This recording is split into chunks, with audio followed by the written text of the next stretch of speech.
ભગવાન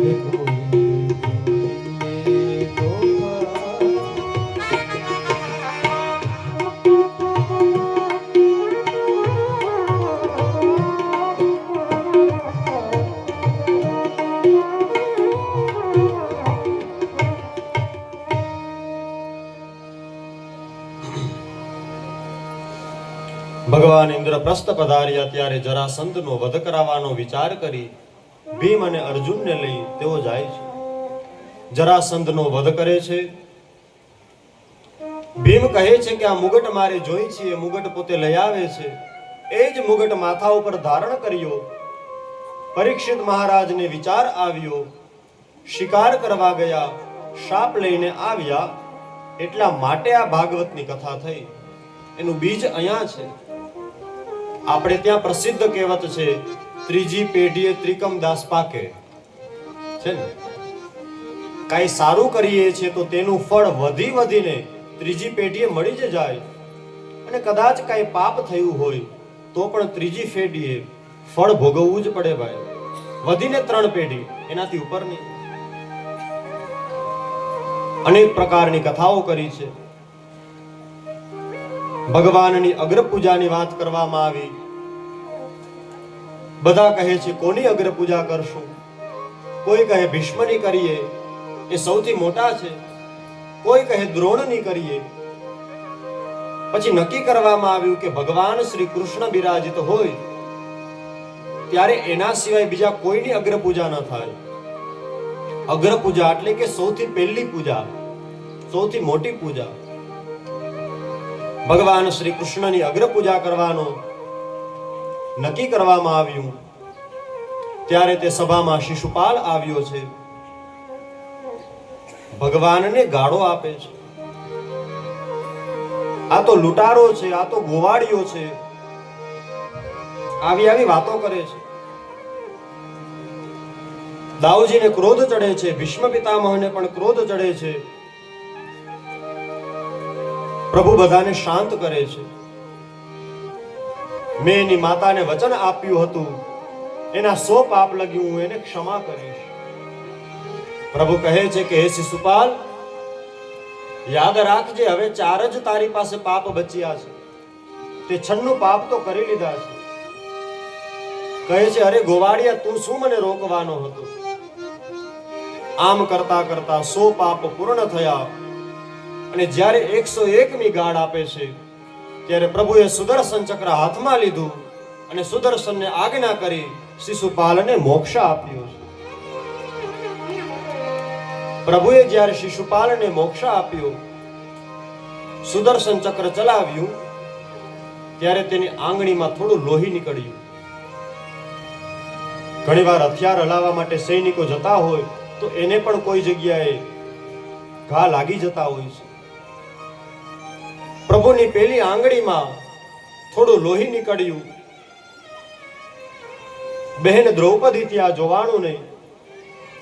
પોતાની કિંમતી સાડી પહેરી છે. જ્યારે એના પતિ રાજગાદી ઉપર બેસવાના હોય તો હજારો ને લાખો રૂપિયા કરતા પણ મોંઘી કિંમતી સાડી પહેરી છે. પણ સાડીનો છેડો ફાડી પ્રભુની આંગળીમાં પાટો બાંધે છે. ત્યારે પ્રભુ કહે છે કે બેન, આજે તે મને પાટો બાંધ્યો છે, જરૂર પડશે ત્યારે અવશ્ય હું પણ તારી લાજ રાખવા આવી જઈશ. દુશાસન જ્યારે દ્રૌપદીની સાડી ખેંચે છે ત્યારે પ્રભુ તેની લાજ રાખવા માટે આવી જાય છે. ગઈકાલે જ પૂજ્ય આપણે દેવસી બાપા વાત કરતા હતા, એમાં એક વાત કરી હતી, જો બધાએ યાદ રાખ્યું હોય તો. એ તો વ્યાજ હાટે આપે વનમાળી. પ્રભુ છે એ કઈ રાખે નહીં, વ્યાજ સહિત આપી દે છે. આપણે કદાચ કામ ધંધો બંધ કરી અને 2 દિવસ અહીંયા બેઠા હોય તો એ 2 દિવસ કરતા પણ અનેક ગણું કરી અને પ્રભુ આપણને આપી જ દે છે. અહીંયા કદાચ 1 રૂપિયો અર્પણ કર્યો હોય તો પ્રભુ એના કરોડો બનાવીને આપણને આપી દે છે. માટે આપણને ક્યારેક વિચાર આવે કે મેં મારા ઘરે આજે યજ્ઞ કર્યો, 5-10 હજાર રૂપિયાનો મેં ખર્ચ કર્યો છે. પણ યાદ રાખજો, તમે જે કાંઈ પણ સત્કર્મ કરો છો પ્રભુ વ્યાજ સહિત આપણને અપાવી જ દે છે. આખી દુનિયા જેની હોય એને આપણે શું આપવાના ભાઈ? જે લક્ષ્મીનો પતિ છે એને રૂપિયા શું આપવાના? એ તો આપણી પાસે જે છે એ પ્રેમપૂર્વક જે કાંઈ પણ આપીએ પછી પણ આપણે પગે લાગીએ કે નાથ મારી પાસે કાંઈ નથી, જે પણ આપ્યું જે પણ કર્યું એમાં પરિપૂર્ણ માની લેજો. પણ યાદ રાખજો, પરમાત્મા કોઈનું રાખે નહીં, ફરી પાછું અનેક ગણું કરી આપી જ દે છે. માટે સનાતનીઓના ઘરમાં 6 મહિને અથવા તો વધીને 1 વર્ષમાં કાંઈક ને કાંઈક સત્કર્મ થવું જ જોઈએ. ક્યારેક ભગવાન સત્યનારાયણની કથા કરીએ, ચૈત્ર મહિનો હોય, ભાદરવો મહિનો હોય, કારતક મહિનો હોય, બ્રાહ્મણને બોલાવી પિતૃઓનું તર્પણ કરાવીએ, ભગવાન નારાયણની પૂજા કરીએ. જેમ દેવતાઓના યજ્ઞ કરીએ છીએ એમ જ શ્રદ્ધાપૂર્વક પ્રેમપૂર્વક પિતૃ કાર્ય પણ કરવું જોઈએ. ક્યારેક કુળદેવીનો યજ્ઞ, ક્યારેક સુરાપુરાનો યજ્ઞ, ક્યારેક ગૌશાળામાં જઈ ત્યાં પણ લીલું આપવું, ક્યારેક બેનું દીકરીઓને જમાડવા. જન્મ દિવસ હોય તો કેક ન કાપો ચાલશે, કાંઈ જરૂર જ નથી. એ તો પશ્ચિમી સંસ્કૃતિ છે. ફૂંક મારીને દીવડાઓ ઠારવા એ આપણામાં ન આવે. આપણામાં તો જન્મ દિવસ હોય ત્યારે દીવાઓ પ્રજ્વલિત કરવામાં આવે કે તમે દીવડાઓને પ્રજ્વલિત કરો.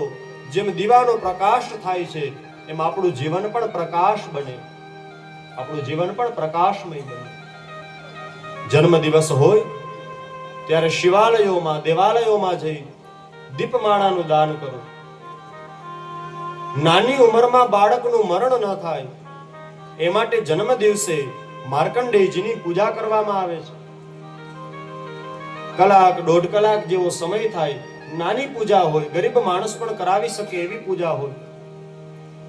કદાચ આપણે એ પણ ન કરી શકીએ તો શિવાલયમાં જઈને અથવા તો બ્રાહ્મણ પાસે જઈને 1.25 કિલો ચોખાનું દાન કરીએ તો પણ આયુષ્યમાં વૃદ્ધિ થાય છે. કોઈને ત્યાં સારા પ્રસંગ ન આવતા હોય, શુભ કાર્ય ન આવતા હોય, છોકરા છોકરીઓના લગ્ન ન થતા હોય તો કંકુનું, ચંદનનું, હળદરનું, સૌભાગ્યની સામગ્રીનું દાન કરે તો તેને ત્યાં માંગલિક પ્રસંગો આવે છે. કોઈને ધન આપે છે તો તે ધનવાન થાય છે. શુભ ફળ જોતું હોય તો ફળનું દાન કરવું. મંદિરે જઈને શ્રીફળ પધરાવે, કોઈ ગરીબને ફળ આપે, કોઈ બ્રાહ્મણને ત્યાં ફળ પધરાવે તો પરમાત્મા તેને શુભ ફળોની પ્રાપ્તિ કરાવે છે. ભગવાનની અગ્ર પૂજા કરવામાં આવી. યાદવો સાથેના યુદ્ધમાં શાલ્વનો ઉદ્ધાર થયો તેની કથા કરી છે. દંતવક્ર અને વિદુરથનો ઉદ્ધાર કર્યો છે. વિદુરથ નામનો એક વ્યક્તિ છે તેનો ઉદ્ધાર કરવામાં આવ્યો. બલરામજી તીર્થયાત્રા કરવા ગયા. જ્યારે યુદ્ધ ચાલુ થયું પાંડવો અને કૌરવોનું, ત્યારે બલરામજીએ તેમાં ભાગ લીધો નથી. તીર્થયાત્રા કરવા માટે ગયા છે. ભૂલમાં સુતજી મહારાજનો તેનાથી વધ થઈ ગયો. એટલા માટે તેઓને તીર્થોમાં જઈને શરીરને પવિત્ર કરવું પડ્યું.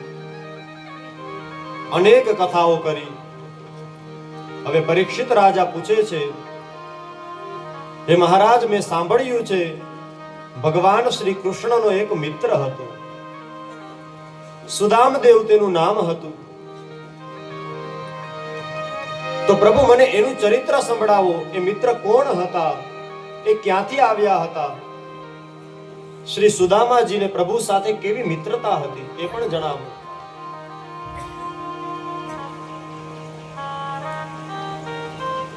ત્યારે સુખદેવજી મહારાજ કહે છે, કૃષ્ણસ્યાસિત સખા કશ્ચિત બ્રાહ્મણો બ્રહ્મવેત્તમઃ વિરક્ત ઇન્દ્રિયાર્થેષુ પ્રશાંતાત્મા જીતેન્દ્રિયઃ.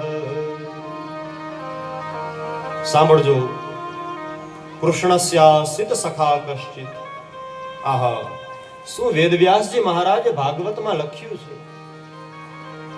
એમ કીધું કે ભગવાન કૃષ્ણનો એક મિત્ર હતો.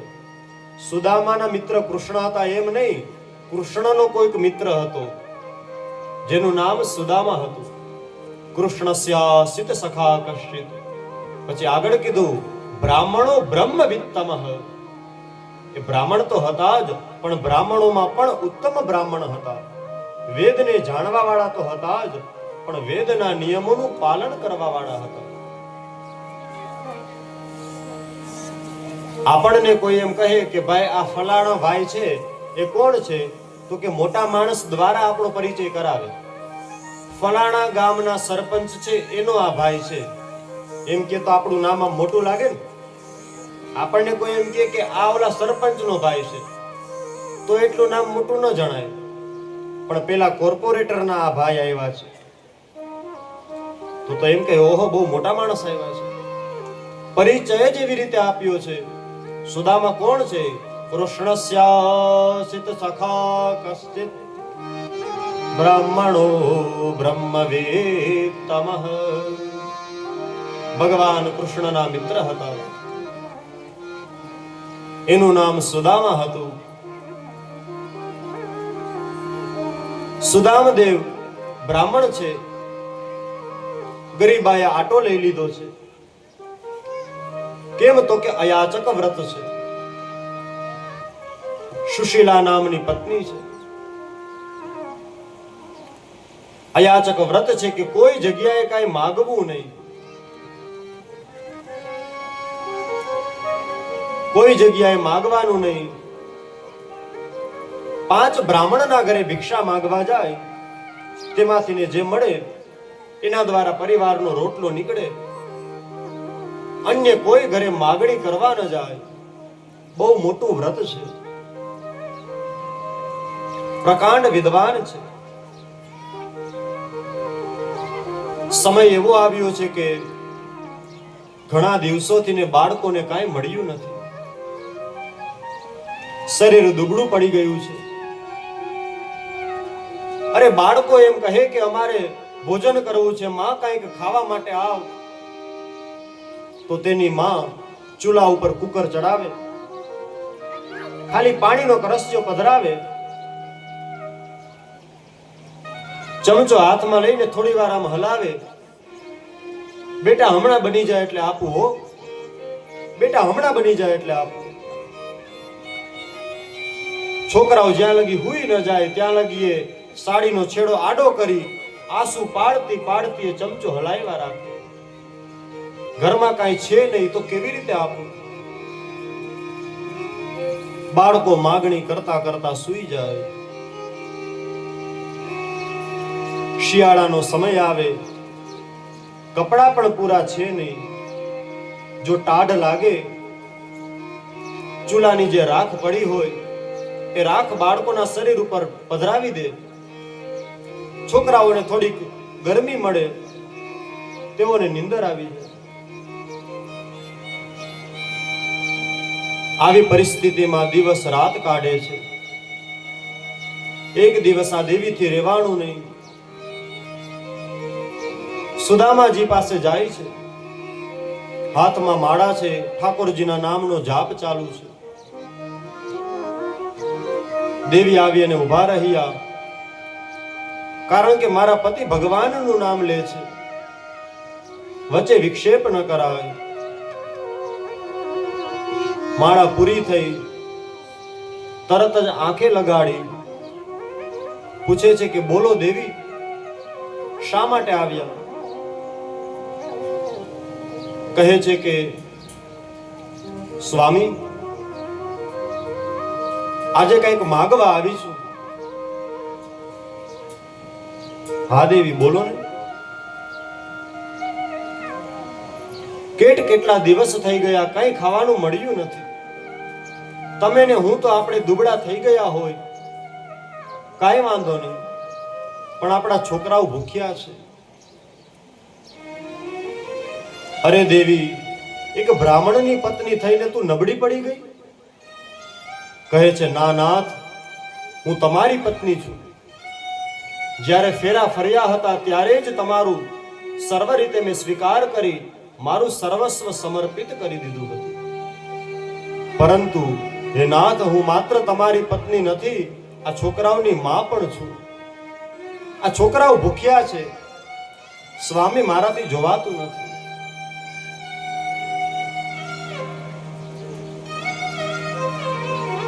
તો એક કામ કરો ને, તમારા મિત્ર છે દ્વારકાધીશ, તેની પાસે તમે જાઓ ને, કંઈક માગણી કરજો, અવશ્ય તે આપશે.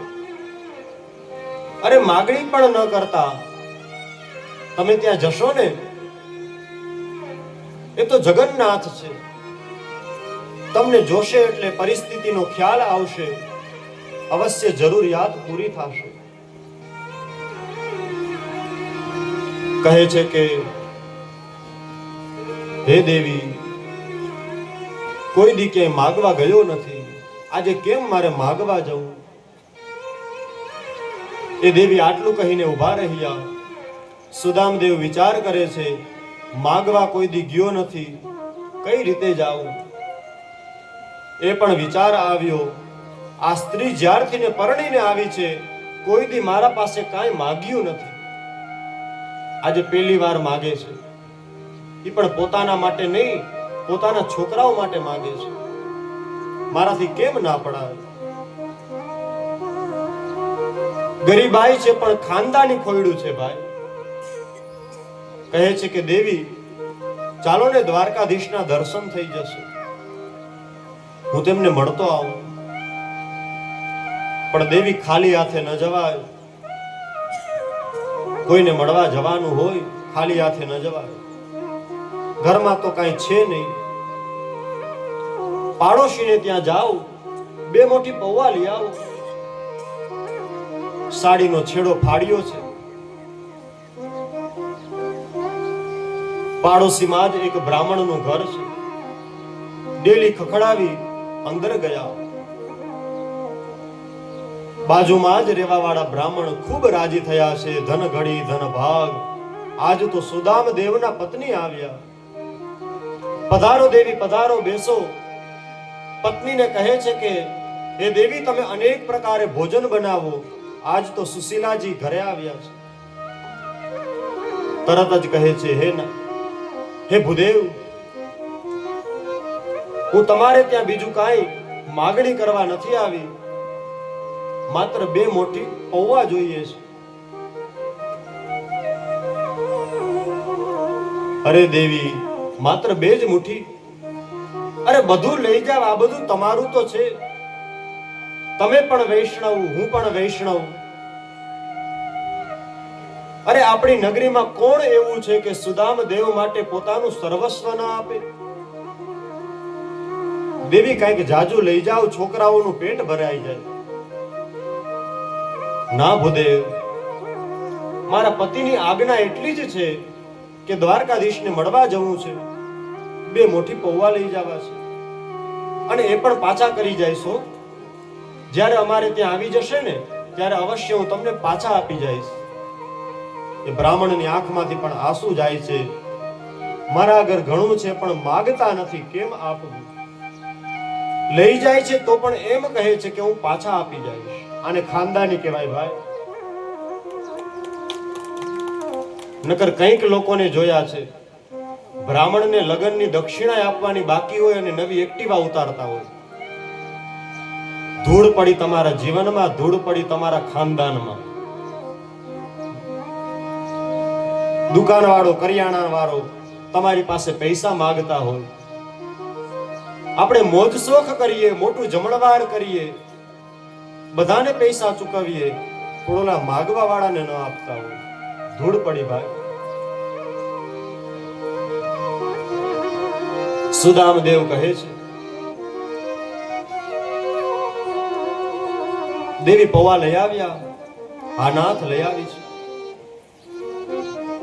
પૌવાની પોટલી લીધી, બે ગાંઠ મારી, કેળમાં પોટલીને ભરાવી છે. ભગવાનના નામનું સંકીર્તન કરતા સુદામદેવ નીકળ્યા. ધીમે ધીમે ધીમે ચાલે છે. પગમાં પહેરવાના ચપ્પલ પણ નથી. ગરીબાઈ એટલી છે કે ધોતિયું પણ એકનું એક છે, એ પણ ફાટેલું છે. એ પણ ફાટેલું છે.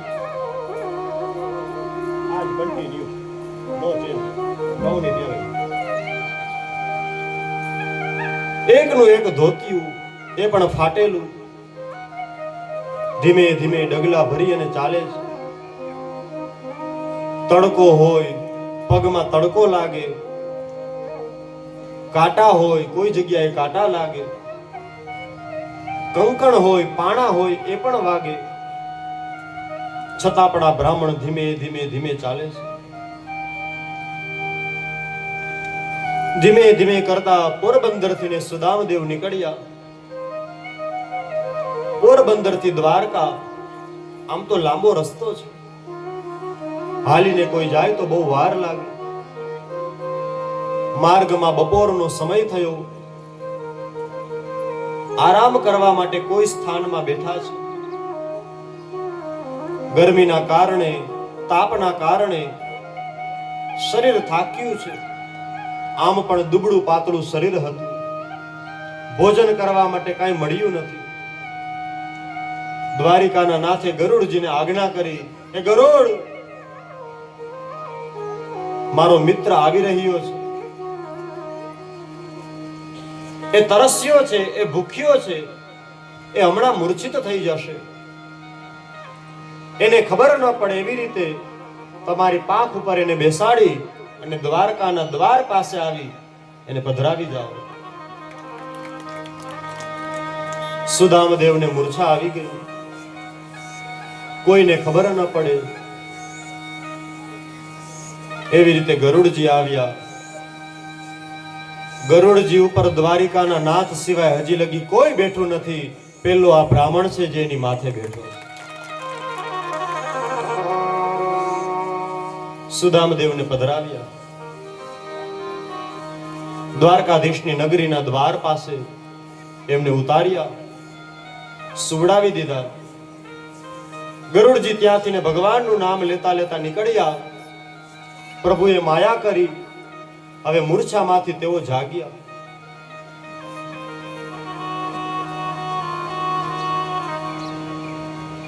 સુદામદેવે આંખ ખોલી. ખબર પડી, હું આ ક્યાં છું? બહુ કઈ યાદ નથી, કારણ કે ભૂખ અને તરસ લાગે. ગરીબાઈ એવી છે ભાઈ, નહીં દરિદ્ર સમ દુઃખ જગ માહી, નહીં દરિદ્ર સમ દુઃખ જગ માહી. ગરીબને કોઈ બોલાવે નહીં ભાઈ. ગરીબાઈ એવી છે કે પેટમાં કાંઈ મળતું નથી, અને મળતું નથી તો આ મસ્તિષ્ક પણ કાંઈ કામ કરતું નથી. સુદામદેવ વિચારે છે કે હું કદાચ અહીંયા જ છું હજી, પણ મને તો ભૂલાઈ ગયું હશે. થોડે આગળ ગયા. સામે કોઈ માણસ મળ્યો. સુદામદેવ કહે છે, જય શ્રી કૃષ્ણભાઈ. સામેવાળો કહે છે, જય દ્વારકાધીશ. સુદામદેવ વિચારે છે કે મેં જય શ્રી કૃષ્ણ કીધું, સામેવાળો જય દ્વારકાધીશ કહે છે. ઠીક છે, એ દ્વારકાધીશનો ભગત હશે. થોડે આગળ ગયા. બીજા કોઈ મળ્યા. કહે છે, જય શ્રી કૃષ્ણ. સામે કહે છે, જય દ્વારકાધીશ. સુદામદેવને વિચાર આવ્યો, નક્કી દ્વારકામાં હું આવી ગયો છું. કોઈને પૂછ્યું કે ભાઈ દ્વારકા આવી ગયું? તો કે હા, તમે દ્વારકામાં જ છો. હા, તમે જાઓ ને કોઈ જય દ્વારકાધીશ કહે, સમજી લેવું આપણે દ્વારકામાં આવી ગયા છે. સુદામદેવ ધીમે ધીમે ધીમે ચાલતા દ્વારિકાના દ્વાર પાસે આવ્યા છે. ભાગવત કથા અનુસાર, બહુ શાંતિપૂર્વક સાંભળજો. ભાગવત કથા અનુસાર ભગવાનના સમયમાં કોઈ બ્રાહ્મણને દ્વાર પાસે રોકવાની મનાઈ હતી. દ્વાર પાસે કોઈ બ્રાહ્મણને રોકવાના જ નહીં. સીધા તેઓ દ્વારકાધીશના દરબારમાં આવે.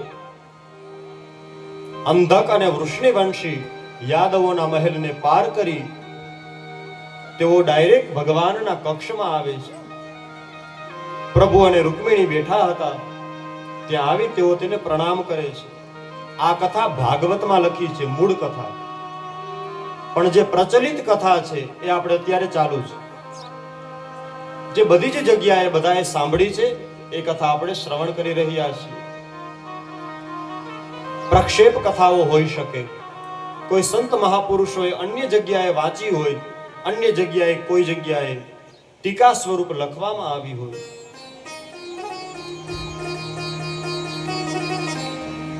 સુદામદેવ ધીમે ધીમે ધીમે કરતા આવ્યા. દ્વારપાળ પાસે આવી અને કહે છે, દ્વારકાધીશનો મહેલ ક્યાં છે? દ્વારપાળો સામું જુએ છે. તૂટેલું ધોતિયું, પગરખા પણ પગમાં છે નહીં, પણ કપાળનું તેજ એકદમ પ્રજ્વલિત છે. સમજાઈ ગયું કે છે તો બ્રાહ્મણ જ, પણ આ દ્વારકાના બ્રાહ્મણ નથી. જો દ્વારકાના બ્રાહ્મણ હોય તો તે ગરીબ ન હોય. દ્વારકાધીશના સમયમાં દ્વારિકામાં બ્રાહ્મણ હોય કે શુદ્ર, કોઈ દરિદ્ર નહોતું. બધા ખૂબ ધનવાન હતા. કહે છે, બાપજી ક્યાંથી આવો છો? કહે છે કે હું પોરબંદર થી આવું છું. હા, અમને થયું તો ખરા કે આ દ્વારકાના નહીં હોય. બોલો ને, શું જોઈએ છે? અરે મારે તો દ્વારકાધીશને મળવું છે. લાગો છો કે ગરીબાઈ હશે, એવું લાગે છે કે ભૂખા હશો, દુબળું પાતળું શરીર છે. અરે દ્વારકામાં અનેક જગ્યાએ અન્ન ક્ષેત્ર ચાલુ છે. તમે ત્યાં જાઓ, ગમે ત્યાં પ્રસાદ પામી લ્યો, થોડી અગ્નિ શાંત કરો અને પછી આરામ કરો. ના ના, મારે તો દ્વારકાધીશને મળવું છે. અચ્છા, તમારે કદાચ ધન જોતું હશે. દ્વારકાધીશ સવારે સંધ્યા પૂજા કરી બ્રાહ્મણોને, ગરીબોને દાન કરવા માટે આવે છે. તમે સવારના સમયમાં આવજો, અવશ્ય તમારી પણ માગણી પૂરી થશે. અરે નાના ભાઈ, મારે કાંઈ જોતું નથી, મારે તો દ્વારકાધીશને મળવું છે. દ્વારપાળો પરસ્પર વાત કરે છે.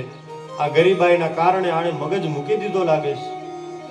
આણે કદાચ મગજ મૂકી દીધો હશે. સામેવાળા દ્વારપાળે કહ્યું, ગમે તે હોય, પણ આ બહુ કહે છે તો હાલો ને એકવાર વાત કરી આવી. આમે આપણા ભગવાન છે, ક્યાં કોપાયમાન થાય છે? બધા ઉપર કૃપા તો કરે છે. ચાલો ને કહી આવીએ.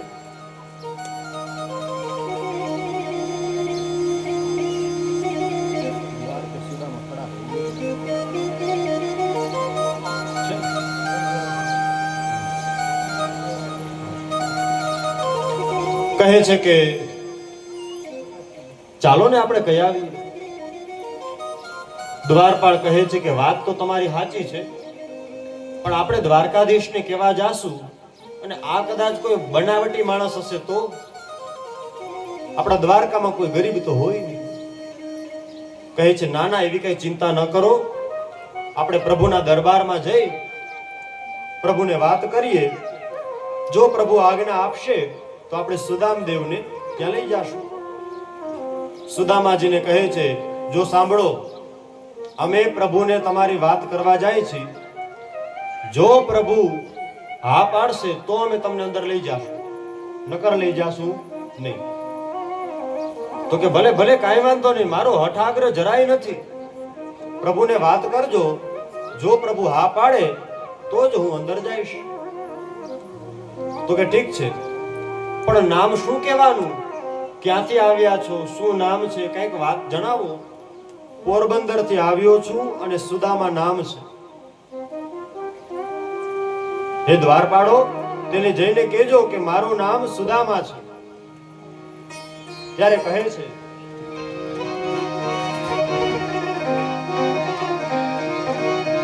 હરે દ્વારપાળો કનૈયા से कह दो, हरे દ્વારપાળો કનૈયા से कह दो, करते सुदामा गरीब आए, करते सुदामा गरीब आए। સમાચાર તો આપો. મારું નામ સાંભળશે તો ના નહીં પાડે. દ્વારપાળ ગયા અંદર.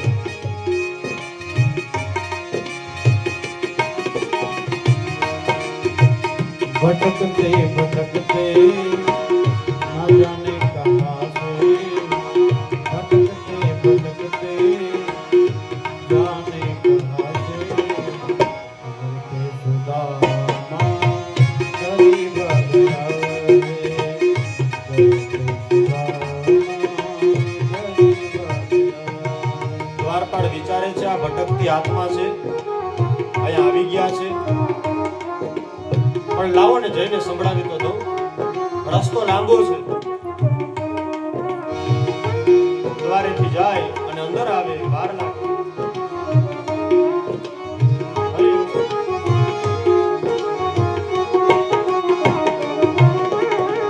नसल पे पगड़ी तन पे जामू, बता दो तुम्हें आपको नाम है सुदामा। દ્વારપાળ અંદર આવ્યા, કહે છે જય દ્વારકાધીશ. ઘણી ખમ્મા, આવો આવો પધારો. બોલો. પ્રભુ બારે કોક આવ્યું છે, તૂટેલું ધોતિયું, પગમાં ન ચંપલ, ન માથે પગડી, હાથમાં માળા છે, પણ તમારા નામનો જાપ કરે છે, તમને મળવાની વાત કરે છે. અચ્છા, કોણ આવ્યા છે, ક્યાંથી આવ્યા છે? પ્રભુ ભોજન કરતા હતા. કહે છે કે પોરબંદર થી કોઈ આવ્યું છે, પોતાનું નામ સુદામા કહે છે. અને જેવું સુદામા નામ સાંભળ્યું, દ્વારકાધીશ બધું છોડી અને દોડ્યા. મારો સુદામા આવ્યો, મારો મિત્ર આવ્યો. કેટલા વર્ષ પછી આવ્યો. सुनते ही दौड़े चले आए मोहन, लगाया गले सुदामा को मोहन। તરત જ પ્રભુ આવ્યા. ન ખેસ છે, ખેસ પણ પડી જાય છે, પગમાં ચપ્પલ પહેર્યા નથી.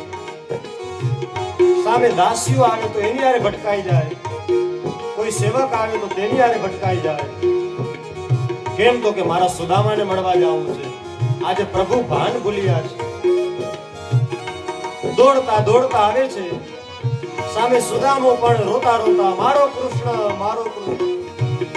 દ્વારકાધીશ સુદામા, સુદામા. सुनते ही दौड़े चले जाए मोहन, लगाया गले से सुदामा को मोहन।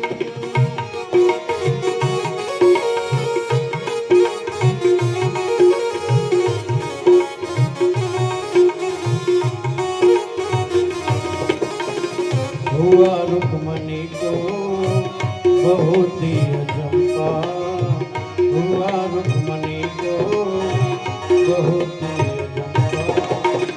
हे मेहमान के साथ अजीब गया रे, हे मेहमान के साथ બધા વિચાર કરે છે કે દ્વારકાધીશ દોડતા દોડતા આવે છે, કોણ જાણે શું થયું હશે. ત્યાં તો દ્વારકાધીશ દોડતા દોડતા આવ્યા. મારો સુદામા, મારો સુદામા. જેવા દ્વાર પાસે આવ્યા, તરત જ સુદામાને ગળે લગાડી લીધો. બંને જણા એકબીજાને ગળે લગાડી રોવા લાગ્યા. બધા જ લોકો જુએ છે કોણ હશે ભાઈ. દ્વારકાધીશ આવી રીતે તો કોઈને મળવા ના આવે. મોટા મોટા રાજાઓ પણ એપોઇન્ટમેન્ટ લે ત્યારે અંદર પ્રવેશ મળે. આ કોણ હશે? ત્યારે और बरोबर अपने सुदामा को चरण आंसू से श्याम ने दुलाए।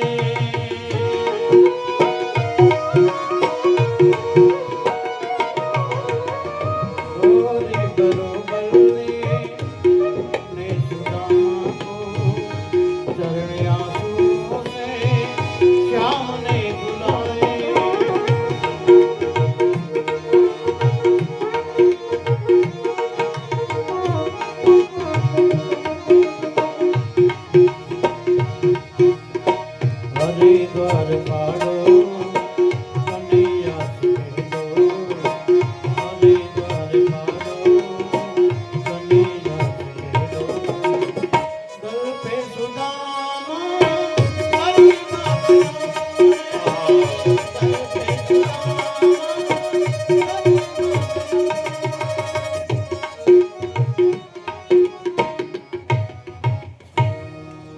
સુદામદેવને મળે છે, ગળે લગાડે છે, મારો સુદામા. આ કહે છે કે મારો કૃષ્ણ.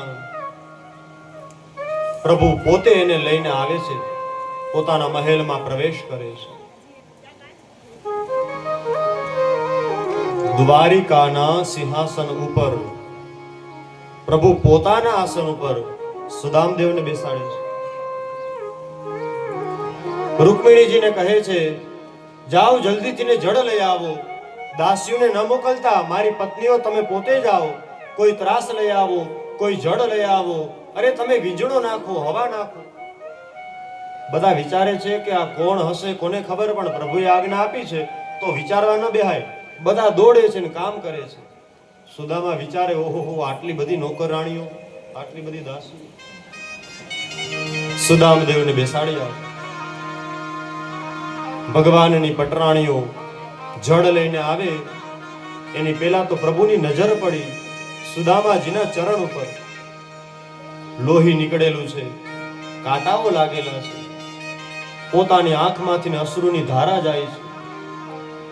નેત્રના આંસુ દ્વારા એ બ્રાહ્મણના તેઓ ચરણ ધોવે છે.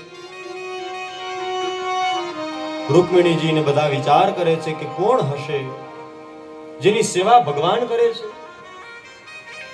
જેને આવડો મોટો ઠાઠ માઠ હોય કે જ્યાં દેવતાઓ પણ લાઈનમાં ઊભા હોય. આજે એક બ્રાહ્મણની સેવા કરે છે, એમાં પણ બહુ ગરીબ બ્રાહ્મણ છે. દ્વારકાના તો નથી, કોઈ બહારના છે. દ્વારકાધીશ અને રૂકમિણીજી સુદામદેવના ચરણ પ્રક્ષાલિત કરે છે. સુદામદેવની સાથે અનેક ભરી મીઠી મીઠી વાતો કરે છે. બાળપણની યાદો તાજી કરે છે. મિત્ર યાદ છે, આપણે ગુરુકુળમાં સાથે ભણતા હતા. ત્યારે કૃષ્ણ કહે છે, હા યાદ છે, જ્યારે ગુરુજી હાજર ન હોય ત્યારે તમે મને ભણાવતા હતા. સુદામાજી ભગવાનને ભણાવતા. આપણે ત્યાં હોય ને ક્લાસમાં કે જ્યારે શિક્ષક હાજર ન હોય ત્યારે મોનિટર ભણાવે. ક્લાસનો જે હોશિયાર વિદ્યાર્થી હોય એ બીજાને ભણાવતો હોય. એમ સુદામાજી પ્રકાંડ વિદ્વાન.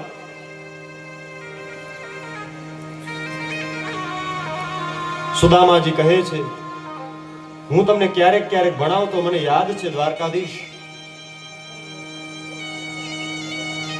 પ્રભુની સાથે અનેક ઘણી મોટી મોટી વાતો કરી. પછી કહે છે, હે સુદામાજી, લગ્ન કર્યા કે હજી વન મેન આર્મી? કહે છે, નાના લગ્ન કર્યા ને. મનમાં કહે છે, એટલે તો આવ્યો છું. લગ્નના લાડવા ખાઈએ પસ્તાય. લગ્ન કર્યા અને છોકરાઓ બિચારા તડફડે છે એટલે તો આવ્યો છું. કહે છે, હા લગ્ન કર્યા. તમારા ભાભીનું નામ સુશીલા છે. છોકરાઓ છે? હા છે ને, 4 છોકરાઓ છે.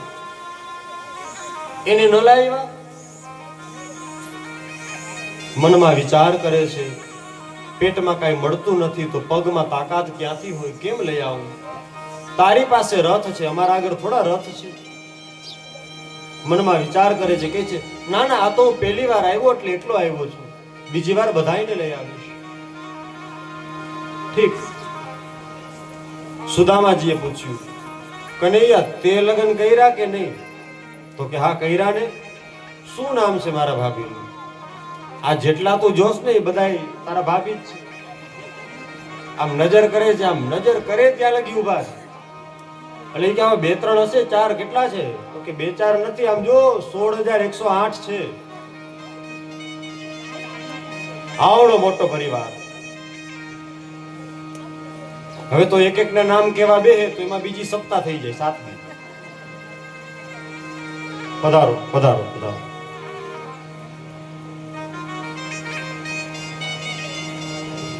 કહે છે કે 16,108 પત્નીઓ છે.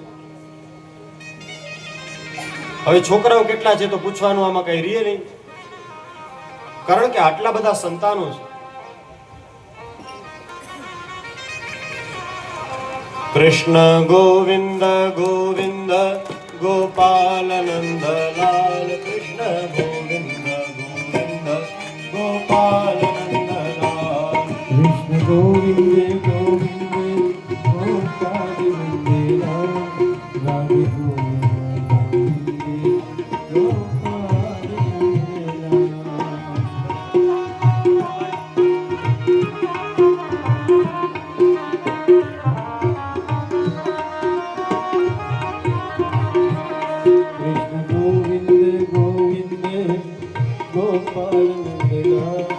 રાધે ગોવિંદ ગોપાલ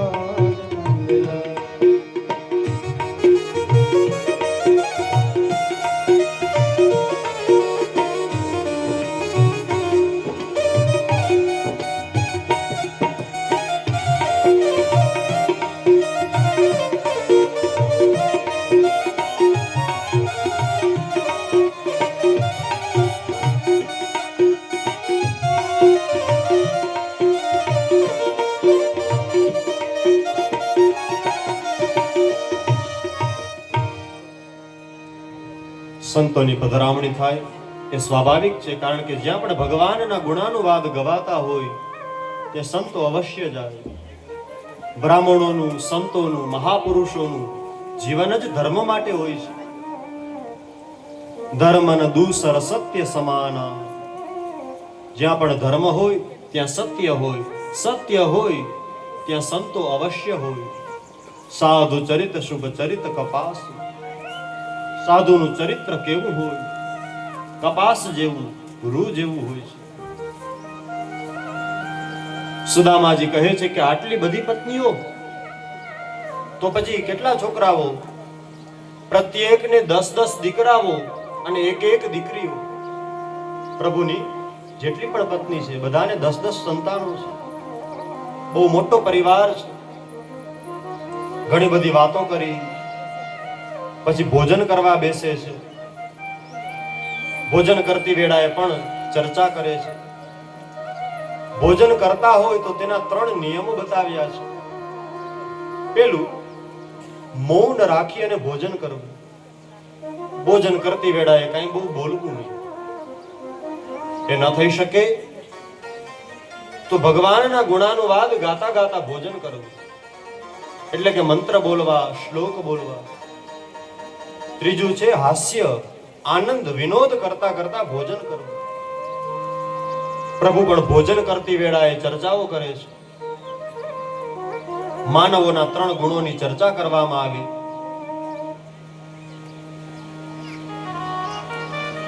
અનેક પ્રકારની વાતો યાદ કરે છે. તમને યાદ છે આપણે જંગલમાં ગયા હતા, ગુરુ માતાએ આપણને લાકડા લેવા માટે મોકલ્યા હતા. યજ્ઞના કાષ્ટ એકત્રિત કરવા ગયા હતા.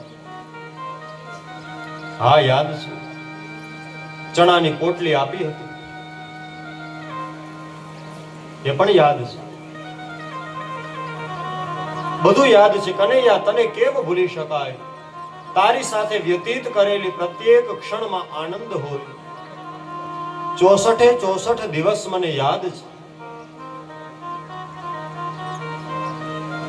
ભોજન કર્યું પછી જ્યારે કક્ષ પાસે જાય છે, કહે છે કે સુદામાજી, તમે આવ્યા હો તો મારા ભાભીએ તમને એકલા એમનેમ તો ન જ મોકલ્યા હોય, કાંઈક તો ભેટ લઈ આવ્યા જ હો. સુદામદેવ વિચાર કરે છે, મેં હમણાં જ ભોજન કર્યું, આ 56 ભોગ આરોગવા વાળો એક ગરીબના પૌવા કેમ આપવા? મને લજ્જા આવે, મને શરમ આવે. માટે તે પૌવાની પોટલી સંતાડવાનો પ્રયત્ન કરે છે. કનૈયાની નજર પડી ગઈ. સુદામાજી, જો કંઈક છે લાવો, સંતાડો નહીં, મારા ભાભીએ આપ્યું છે. નજર પડી, પૌવાની પોટલી લીધી. જ્યારે પૌવાની પોટલી લઈને એની 2 ગાંઠ ખોલે છે, સુદામાના ભાગ્ય માં જે કાંઈ પણ લખ્યું હતું અંધારાઓ, એ બધા અંધારાને ખોલી નાખ્યા.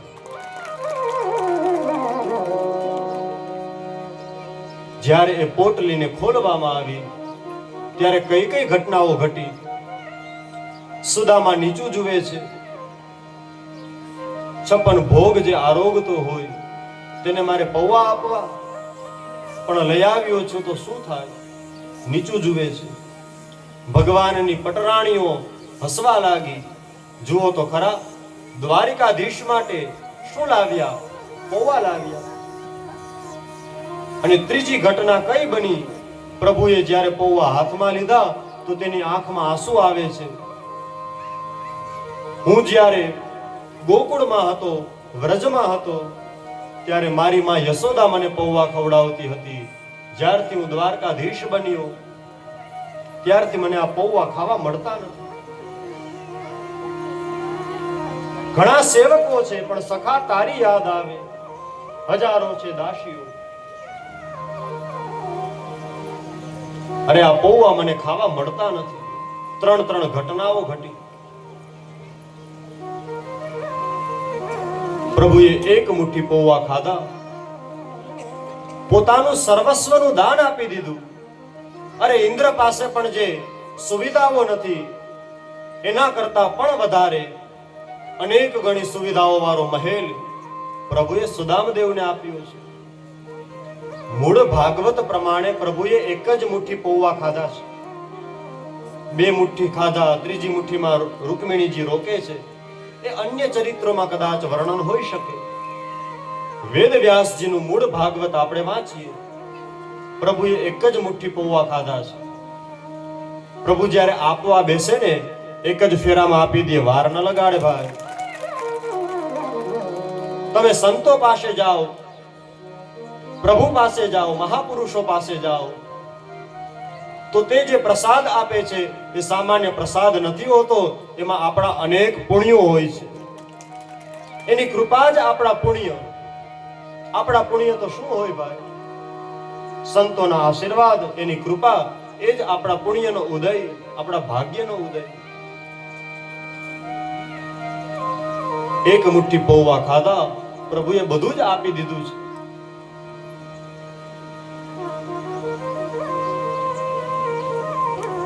તરત જ રૂકમિણીજી રોકે છે, પ્રભુ હવે બીજી મોઠી ન ખાતા, અમને પણ આપો. આ બ્રાહ્મણના ઘરનો પ્રસાદ છે, એકલા ન ખવાય, પત્નીઓને પણ આપો. તરત જ લઈ લે છે. મારા પ્રભુએ ખાધા તો આપણે પણ ખાવા પડે. ભગવાનની પટરાણીઓ પહેલી વખત પૌવા ખાય છે.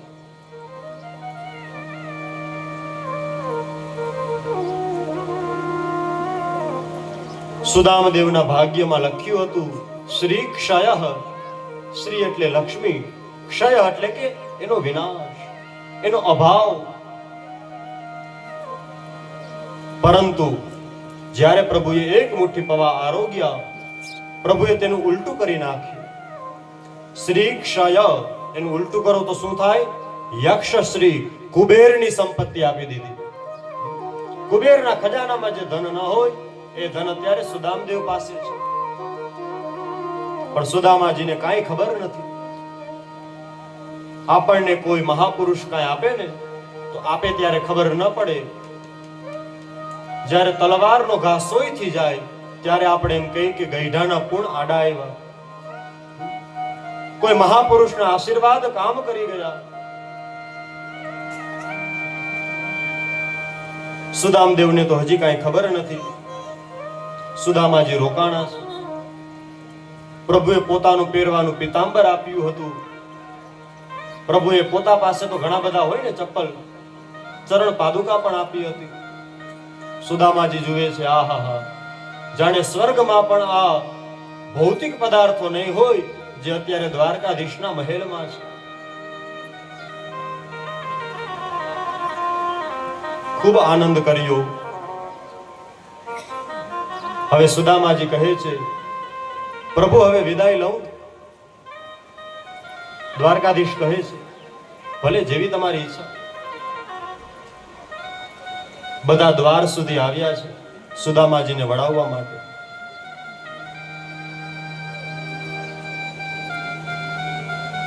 સુદામાજી વિચારે છે કે મારી ચરણ પાદુકા ક્યાં ગઈ? ક્યાંય દેખાતી નથી. થોડે દૂર ગયા, થોડા ડગલા ચાલ્યા, ત્યાં તો પ્રભુ કહે છે, ઓ સુદામા મિત્ર સાંભળો. હા પ્રભુ બોલો ને. હા કે નહીં યાર? બીજી વાર આવો તો મારા ભાભીને અને છોકરાઓને પણ લઈ આવજો. હા પ્રભુ. એને એમ કે કંઈક આપશે જાતા જાતા.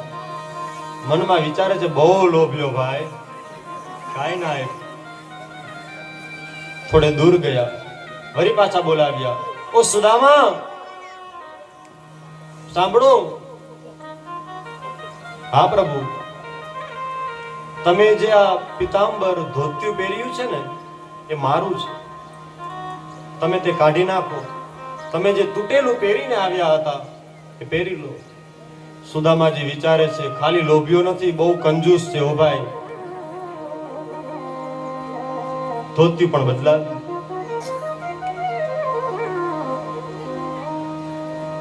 સુદામાજી ધીમે ધીમે ધીમે કરતા ત્યાંથી નીકળ્યા.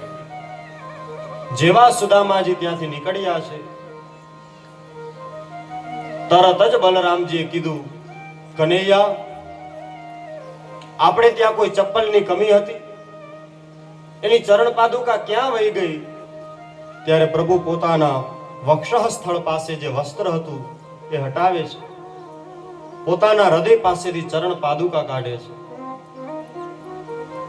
કહે છે કે હે દાઉજી સાંભળો, આ સામાન્ય બ્રાહ્મણ નથી, બ્રાહ્મણો બ્રહ્મવિત્તમ. આ બ્રાહ્મણમાં પણ ઉત્તમ છે. આજે આ બ્રાહ્મણ ઉઘાડા પગે જશે, આજે મારું દ્વારિકા તીર્થ બની જશે, મારું દ્વારિકા તીર્થ બની જશે.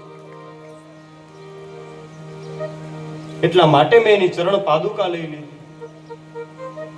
રૂકમિણીજી પૂછે છે, પ્રભુ એ તો સમજાણું, પણ તમે ધોતિયું પણ લઈ લીધું, પિતાંબર પણ લઈ લીધું, ખજાને ક્યાં ખોટ હતી?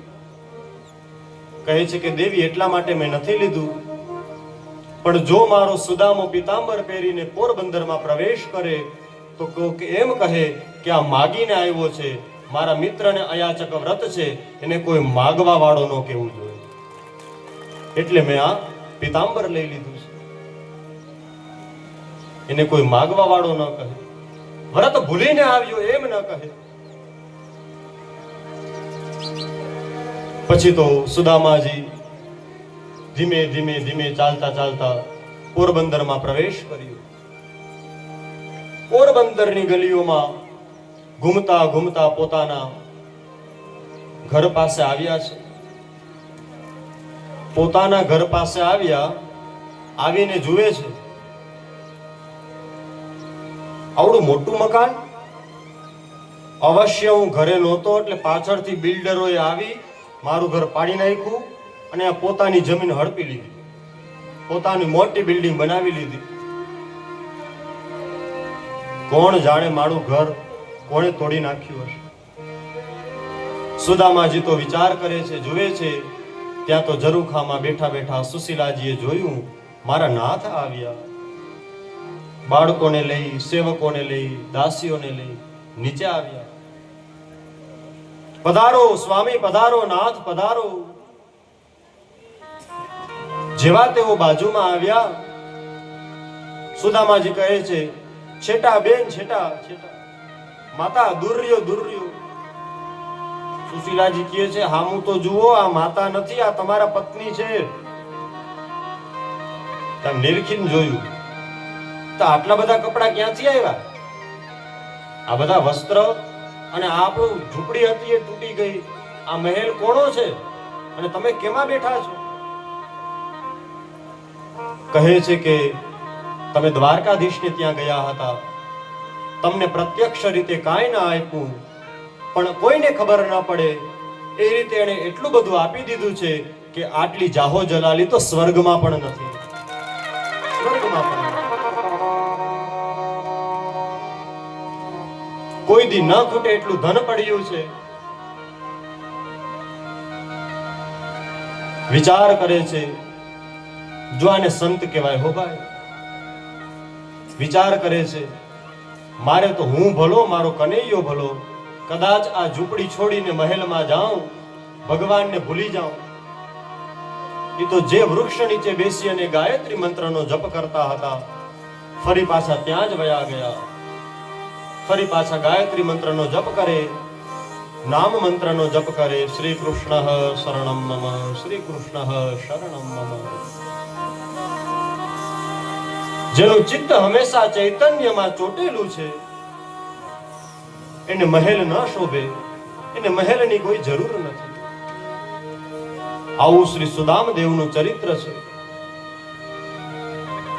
પરીક્ષિતે પૂછ્યું, પ્રભુ સુદામદેવને આટલી ગરીબાઈ કેમ હતી?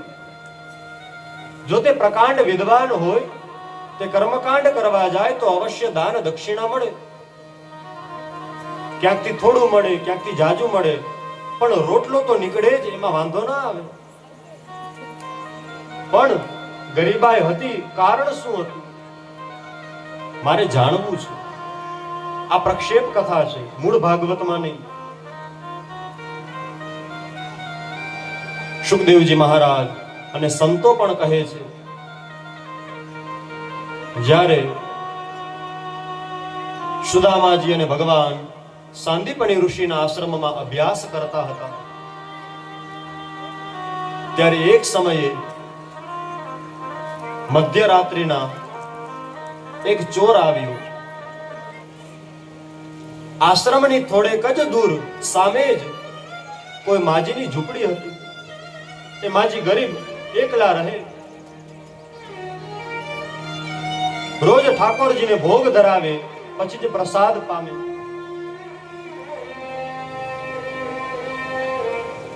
એ ચોર ચોરી કરવાના ઉદ્દેશ્યથી આવ્યો હતો. સામે કોઈ ઘર છે માટે તે ઘરમાં આવ્યું. ઘરમાં આવી અને જુએ છે, ક્યાંય કાંઈ દેખાણું નહીં. પણ જ્યાં ઠાકોરજીનું મંદિર હતું ત્યાં કોઈ પોટલી પડી હતી. ચોરને થયું કે આ પોટલીમાં સોનામોહર હશે. ચોરે તે પોટલીને ઉઠાવી લીધી. ચોર જ્યારે જતો હતો ત્યારે વાસણ કંઈક પડી ગયા. અવાજ આવ્યો. માજીની નીંદર ઉડી. માજી જુએ છે કે કોણ હતું, બિલાડી હતી કે ચોર હતું? ખબર તો ન પડી. પણ હવે બ્રહ્મ મુહૂર્ત થઈ રહ્યું છે, હવે પાછું સૂવું નથી. સ્નાન કરવા ગયા, ઠાકોરજીની સેવા કરવા ગયા.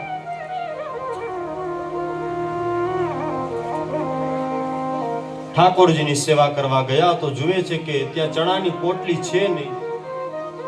સમજી ગયા કે કોઈ ચોર આવ્યો હતો, એ લઈ ગયો. હવે માજીએ જે કહ્યું એ પછી, પણ ચોર ગયો ત્યારે શું થયું આપણે પેલા એ સાંભળીએ.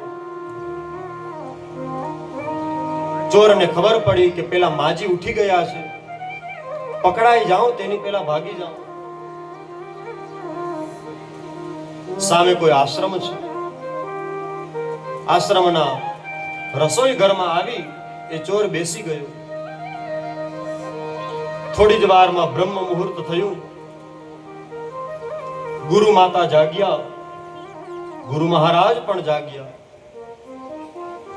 ચોરને થયું, જો વધારે થોડી વાર અહીંયા હું બેસીશ, અવશ્ય ઋષિ કુમારો જાગશે, હું પકડાઈ જઈશ.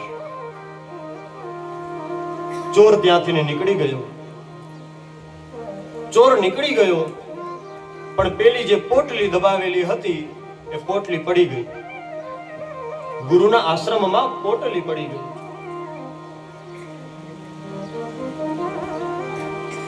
હવે ત્યાં માજી સ્નાન કરે છે. સ્નાન કરી ઠાકોરજી પાસે આવ્યા. નજર પડી કે પેલા ચણા તો છે નહીં, કોઈ લઈ ગયું છે. 2 દિવસથી મને કાંઈ મળ્યું ન હતું, હું પણ ભૂખી હતી. અરે એ તો ઠીક છે, મારા ઠાકોરજી ભૂખ્યા હતા.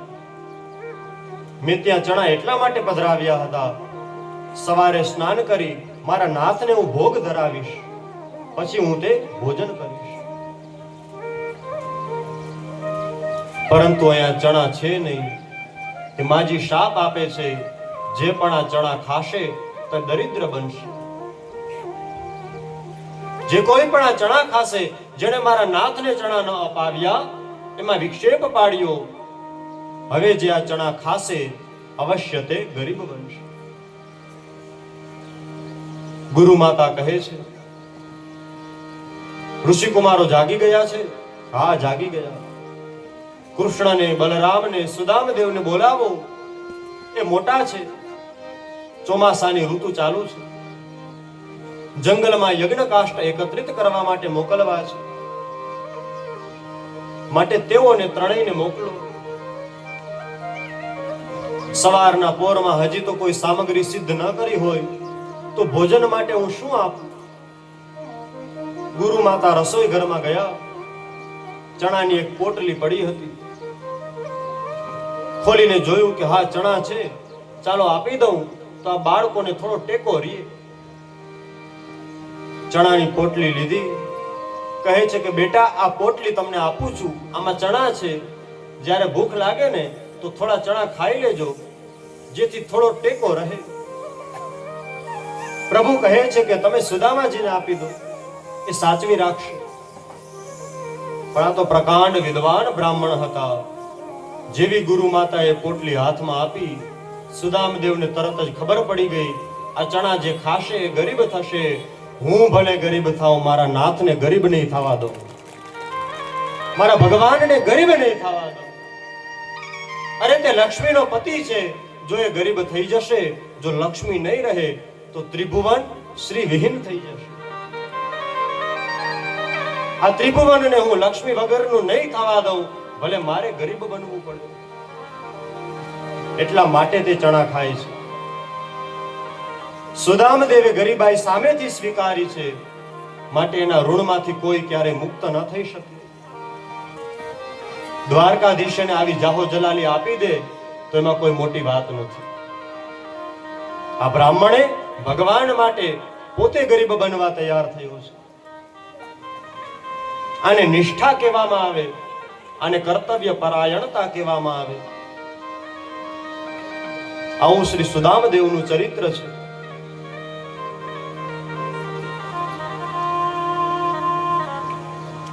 બ્રાહ્મણો બ્રહ્મવિત્તમઃ. સુખદેવજી પરીક્ષિતને કહે છે, દેવતાઓના પણ આરાધ્ય ભક્ત ભયહારી સર્વશક્તિમાન ભગવાન સ્વયં પોતાના આરાધ્ય કોને માને છે? એ બ્રાહ્મણોને પોતાના આરાધ્ય માને છે.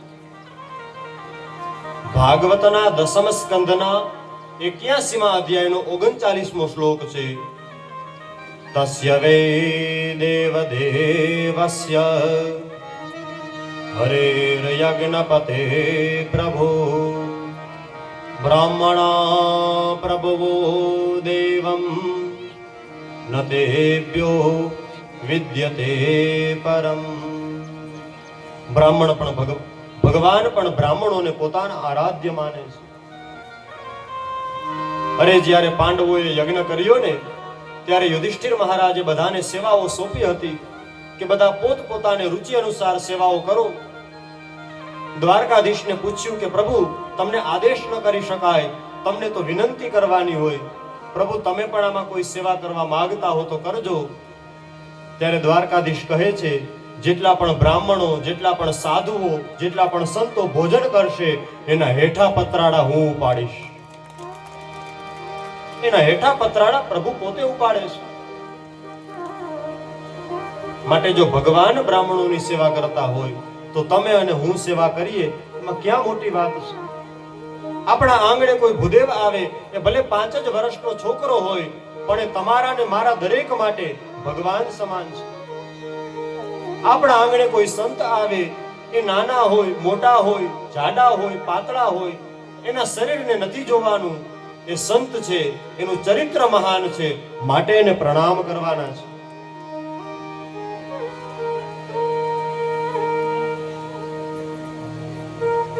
અનેક પ્રકારની કથાઓ કહેવામાં આવી. સુખદેવજી મહારાજ કહે છે, દેવકીજીએ પૂછ્યું કે કનૈયા તું ભગવાન છે? કહે છે, હા માં. કંસે મારા જે 6 પુત્રોને મારી નાખ્યા છે, એકવાર માને એને જોવા છે, મારે એક વખત એને નિહાળવા છે. ભગવાન શ્રી કૃષ્ણ સુતલ લોકમાં ગયા. બલિરાજા પાસેથી ને પોતાના 6 ભાઈઓને લઈ આવ્યા. ઉદગીત, પરિશ્વંગ, પતંગ, ક્ષુદ્રભૃત, ધ્રુણી, સ્મર વગેરે નામના 6 ભાઈઓ છે. 2 જગ્યાએ તેનું વર્ણન છે, બંને જગ્યાએ અલગ અલગ નામ બતાવ્યા છે. એકમાં કીર્તિમાન વગેરે નામો આપ્યા છે. 6 ભાઈઓના દર્શન કરે છે. ફરી પાછા પ્રભુ તેને પોતાના સ્થાને પધરાવે છે. અર્જુન સુભદ્રાજીનું હરણ કરે છે. એ કથાઓ બતાવી વેદ સ્તુતિ અને ભગવાન શંકરના સંકટ મોચનની કથા કહી છે. ભૃગુ ઋષિ ત્રણેય દેવતાઓની પરીક્ષા કરે છે. ભગવાન વિષ્ણુને ત્રિદેવોમાં શ્રેષ્ઠ માનવામાં આવ્યા. 10મ સ્કંદ અહીંયા પૂર્ણ થાય છે. 11 સ્કંદની અંદર મુક્તિ લીલાનું વર્ણન કરવામાં આવ્યું. યદુવંશને ઋષિઓનો શાપ મળ્યો એ વાત પણ બતાવવામાં આવી.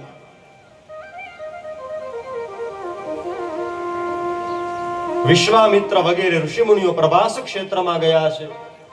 ત્યાં જઈને તેઓ તપ કરે છે. યાદવોના બાળકો હવે ઉદ્દંડ બની ગયા છે. પ્રભુની કૃપા છે, પણ એ કૃપાને ઉલટી રીતે રહે છે. કોઈ આપણી રક્ષા કરતું હોય તો એનો મતલબ એ નથી કે આપણે ન કરવાનું કાર્ય કરીએ. આપણી પાછળ બહુ મોટું પીઠબળ હોય તો તેનો અર્થ એ નથી કે આપણે સમાજને પરેશાન કરીએ. હવે આ યાદવોના બાળકો થોડા ઉદ્દંડ બની ગયા છે.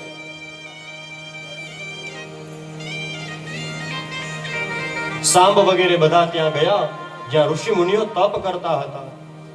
સંતોની, બ્રાહ્મણોની, મહાપુરુષોની ક્યારે મસ્કરી ન કરાય. તમને તે પ્રિય ન હોય તો તેને ન બોલાવો, તેને વંદન ન કરો, કાંઈ વાંધો નહીં, પણ ક્યારેય કોઈનું અપમાન ન કરવું, કોઈનું અપમાન ન કરવું. સાંબને સાડી પહેરાવવામાં આવી. ઋષિ મુનિઓ પાસે લઈ ગયા. સાડી પહેરાવી છે, ઘૂંઘટ તાણવામાં આવ્યું. દુર્વાસાજી પાસે જઈ પૂછ્યું છે, હે ભૂદેવ, અમે તમને પૂછવા માટે આવ્યા છીએ, જે આ સ્ત્રી છે એની કુખમાં દીકરીનો જન્મ થશે કે પછી દીકરાનો જન્મ થશે, પુત્ર થશે કે પછી પુત્રી થશે?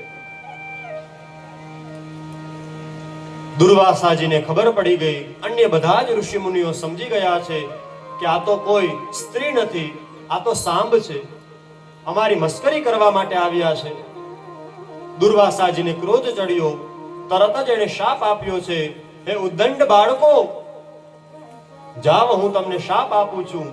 આના ગર્ભમાંથી ન તો સ્ત્રીનો જન્મ થશે, ન પુરુષનો જન્મ થશે. આના ગર્ભમાંથી એક મૂષણનો જન્મ થશે, જેમાંથી સમસ્ત યદુકુળનો સર્વનાશ થશે. ગાંધારી દ્વારા પણ ભગવાન શ્રી કૃષ્ણને શાપ મળ્યો છે. અહીંયા ઋષિ મુનિઓ દ્વારા યદુકુળને શાપ મળ્યો છે. બધા ડરી ગયા છે. ઉગ્રસેન મહારાજને હકીકત કહે છે. એ ચૂર્ણને લઈ તેનો ભૂકો કરાવ્યો. ભૂકો કરાવી અને દરિયામાં પધરાવ્યું છે. પણ જે ભૂકો કરાવ્યો હતો એ દરિયાની લહેરમાં પાણીની સાથે કિનારે આવી ગયું. તેનાથી નેતર નામનું ઘાસ નીકળ્યું અને જે નનકડો અમથો કટકો રહી ગયો હતો એ કટકો માછલી ગળી ગઈ. એ માછલીને કોઈ પારધી લઈ જાય છે. એના પેટમાંથી એક કટકો નીકળ્યો. પોતાના બાણમાં એ કટકાને લગાડે છે, બાણને ઘસે છે. એ બાણ દ્વારા પ્રભુ જ્યારે ચરણને રાખી અને બેઠા હતા ત્યારે તે ચરણમાં એ બાણ લાગે છે. પ્રભુ પણ પોતાની લીલાને સમેટી લે છે. આ તરફ શું થયું? એ ચૂર્ણ તો બધું દરિયામાં પધરાવ્યું, પણ નેત્ર નામનું ઘાસ પ્રગટ થયું છે. યાદવોના સંહારની વાત આગળ ઉપર કહેવામાં આવશે. આ ઘટના ઘટી એ બતાવે છે. શુકદેવજી કહે છે, વસુદેવજીની પાસે નારદજી આવ્યા, જનક રાજા તથા નવ યોગીશ્વરોનો સંવાદ સંભળાવ્યો છે. ભક્તિહીન મનુષ્યોની કઈ ગતિ થાય એનું વર્ણન કરવામાં આવ્યું. દેવતાઓ આવ્યા, પ્રભુને પ્રાર્થના કરે છે, હે નાથ, હવે તમારા વગર અમને ગમતું નથી, તમે સ્વધામ પધારો, ગૌલોક પધારો. પ્રભુએ કહ્યું કે થોડા જ દિવસોમાં પૃથ્વી પરની મારી લીલાને હું સમેટી ફરી પાછો સ્વધામ પધારીશ. અવધૂત ઉપાખ્યાન સંભળાવ્યું છે. દત્તાત્રેય ભગવાનના 24 ગુરુઓનું વર્ણન કર્યું છે. એમાંના ખાલી એક જ ગુરુની તમને વાત કરું. કોઈ દીકરી પોતાના ઘરમાં ખાંડડિયું હોય ને, તેમાં કંઈક સામગ્રી ખાંડતી હતી. એને દીકરા વાળા જોવા આવવાના હતા. દીકરી એકલી હતી. વિચાર કર્યો કે જો હું ખાંડડિયામાં કંઈક ખાંડતી હઈશ અને હાથમાં બંગડીઓ પહેરેલી હોય તો અવાજ આવશે, ખરાબ લાગશે. કોઈને ખબર ન પડે એવી રીતે એક એક કરી બધી બંગડીઓ ઉતારી લીધી. બે હાથમાં એક એક બંગડીઓ રાખી, અવાજ ન આવે. ત્યારે દત્તાત્રેય ભગવાન અહીંયાથી એ શિખામણ લે છે, જો ભગવાનની પ્રાપ્તિ કરવી હોય તો જીવનમાં એકલું રહેવું પડે, એકાંતમાં રહેવું પડે. આ વાતને સંતો સમજી શકે, કોઈ મહાપુરુષ સમજી શકે. એકલું રહેવું તો ભગવાનની ભક્તિ થાય. જાજા મળીને કરીએ તો કીર્તન થઈ શકે, ભગવાનની ભક્તિ ન થાય. એના માટે તો ધ્યાન કરવું પડે. ખુલ્લી આંખે પણ ભગવાનને નિહાળવા જ જોઈએ, પણ નેત્ર બંધ કરીને પણ મને નાથના દર્શન થવા જોઈએ.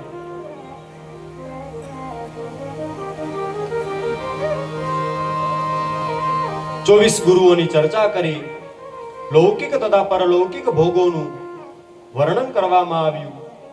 ભક્તિ યોગનો મહિમા બતાવ્યો, ધ્યાનની વિધિ બતાવી, ભિન્ન ભિન્ન સિદ્ધોના નામ અને લક્ષણો બતાવ્યા. ભગવાનની વિભૂતિઓનું વર્ણન કરવામાં આવ્યું. વર્ણાશ્રમ ધર્મનું નિરૂપણ કર્યું. વાનપ્રસ્થ તથા સંન્યાસીના ધર્મ બતાવ્યા છે. જ્ઞાન, ભક્તિ, યમ, નિયમ વગેરે સાધનોની ચર્ચા કરવામાં આવી. તત્વોની સંખ્યા બતાવી છે. એક તિતિક્ષુ બ્રાહ્મણનો ઇતિહાસ બતાવ્યો છે. સાંખ્ય યોગ ત્રણેય ગુણોની વૃત્તિઓનું નિરૂપણ કરવામાં આવ્યું. ભાગવત ધર્મનું નિરૂપણ કર્યું અને ઉદ્ધવજીનો સંવાદ બતાવ્યો છે. દ્વારકામાં ઉત્પાતો થવા લાગ્યા. પ્રભુ આજ્ઞાથી સ્ત્રીઓ, બાળકો, વૃદ્ધો શંખોદ્ધાર ક્ષેત્રમાં આવ્યા છે. યાદવો પ્રભાસ ક્ષેત્રમાં આવ્યા. તેઓની બુદ્ધિ હવે હરાઈ ગઈ છે. ઓલો શાપ હતો ને, માટે બુદ્ધિ હવે હરાઈ ગઈ. બુદ્ધિનું હરણ થઈ ગયું છે ભાઈ અમિતભાઈ, બુદ્ધિનું હરણ થયું. હવે શું થયું? જે નેત્ર નામનું ઘાસ ઉગ્યું હતું એ ઘાસમાંથી મદિરા બની. યાદવો પરસ્પર મદિરાનું પાન કરે છે. એ મદિરાના પાન થવાથી બુદ્ધિ હરણ થઈ ગઈ. પરસ્પર તેઓ લડવા લાગ્યા, એકબીજાને મારવા લાગ્યા. યાદવા સ્થળી થઈ છે. યાદવોનો ત્યાં વિનાશ થયો. યાદવોનો વિનાશ જોઈ બલરામજી પણ સમુદ્ર તટે બેસી એકાગ્ર ચિંતન કરી પૃથ્વીને છોડી સ્વધામ ગમન કરે છે.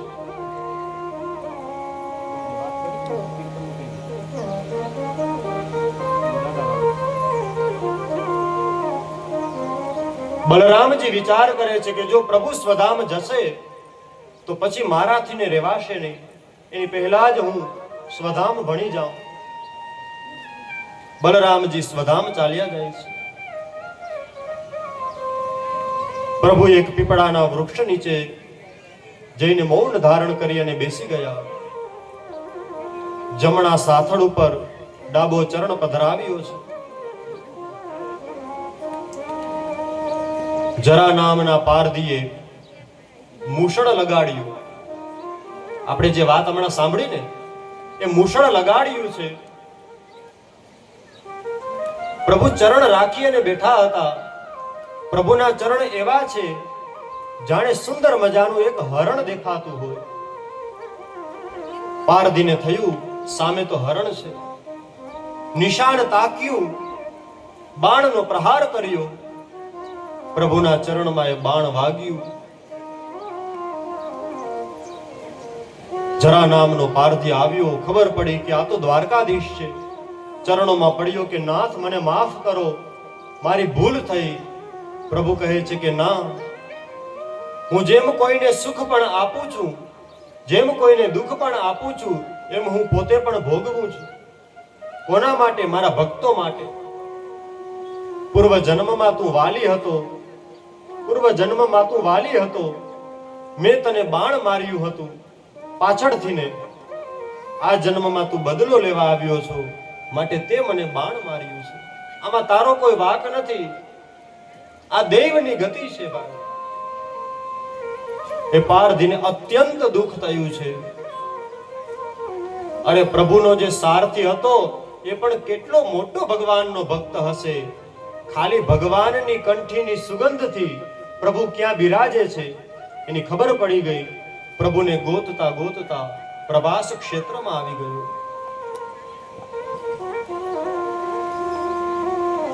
દારૂ કે જોયું કે હવે પ્રભુના આયુધો સ્વધામ જાય છે, પ્રભુના ઘોડાઓ સ્વધામ જાય છે, પ્રભુના અસ્ત્ર શસ્ત્ર બધું સ્વધામ જઈ રહ્યું છે. પારધી પણ ભગવાનના ચરણમાં પડ્યો. ગરુડ ધ્વજ પણ હવે આકાશમાં ઉડી ગયું. ભગવાને દારૂકને કહ્યું, તમે દ્વારકા જાઓ, યાદવોનો સંહાર અને બલરામજી તથા મારા સ્વધામની વાત કહેજો. અને કહેજો કે કોઈ દ્વારકામાં ન રહે, કારણ કે થોડી જ વારમાં આ દ્વારકા સમુદ્રની અંદર લીન થઈ જશે. ત્યાંથી ને દારૂક નીકળ્યા, દ્વારકા આવ્યા છે. દારૂકના ગયા પછી બ્રહ્માજી, સાવિત્રી, શિવ, પાર્વતી, મોટા મોટા ઋષિઓ, રાજર્ષિઓ, બ્રહ્મર્ષિઓ બધા જ ત્યાં આવ્યા છે. ઉદ્ધવજી કહે છે, પ્રભુ તમે સ્વધામ જશો, ભક્તો ક્યાં જશે? કોના શરણે જશે? પ્રભુ કહે છે, જલ્દીથી તમે ભાગવત ખોલો. તેને યમ વાંગમયી મૂર્તિ પ્રત્યક્ષા વર્તતે હરે. પ્રભુએ પોતાનો પ્રકાશ પધરાવ્યો છે. આ ભાગવતના માધ્યમથી લોકો મને પ્રાપ્ત કરી જશે. ઉદ્ધવજીને કહે છે, મારા વિદુરને હું બહુ યાદ કરું છું. કે ઉદ્ધવજી, મારો વિદુર આવે, અવશ્ય તમે એને જ્ઞાન આપજો. હે મૈત્રેયજી, તત્વનું જ્ઞાન તમે મારા વિદુરને આપજો. 3 વખત વિદુરને યાદ કર્યા છે. વિદુર કોણ છે? ધર્મનું સ્વરૂપ છે. પ્રભુને ધર્મથી વધારે વાલું દુનિયામાં કોઈ હોતું નથી. ધર્મ સૌથી વધારે વાલો છે. આટલું કહી પ્રભુ મૌન ધારણ કરી અને બેસી ગયા છે. આકાશમાં દુદુંભી વગાર નગારા વાગવા લાગ્યા. દેવતાઓએ પુષ્પોની વૃષ્ટિ કરી છે. સામાન્ય મનુષ્યને ખબર પણ ન પડે એ રીતે પ્રભુએ સ્વધામ ગમન કર્યું છે. બોલીએ શ્રી દ્વારિકાધીશ કી. પ્રભુ સ્વધામ ગમન કરે છે. 125 વર્ષની આસપાસનું પ્રભુએ શરીર ધારણ કરી પૃથ્વી ઉપર લીલા કરી હતી. આપણે બધા ભાગ્યશાળી છીએ. બાલાચડી છે દ્વારકાનો પ્રવેશ દ્વાર હતો. બાલાચડી દ્વારકાનો પ્રવેશ દ્વાર હતો. અયોધ્યા, મથુરા, માયા, કાશી, કાંચી, અવંતિકા પુરી દ્વારા વતિશ્ચૈવ સપ્તેતા મોક્ષદાયિકા. આ 7 નગરીમાંથી એક પણ નગરીમાં કોઈનું મૃત્યુ થાય તો તેને નરકમાં કે સ્વર્ગમાં ન જવું પડે, એને સાક્ષાત ભગવાનનું ધામ મળે. આપણે બધા ભાગ્યશાળી છીએ, આપણે દ્વારકામાં બેઠા છીએ. આ પણ દ્વારકા છે. એ જે દ્વારકા છે, જ્યાં દ્વારકાધીશનું મંદિર છે, એ પ્રભુનો દરબાર છે. ત્યાં રાજસી ઠાઠ હોય કારણ કે ત્યાં પ્રભુનો દરબાર છે. અને બેટ દ્વારકા એ ભગવાનનું રહેવાનું મકાન છે. બેટ દ્વારકા એ પ્રભુનું નિવાસ સ્થાન છે.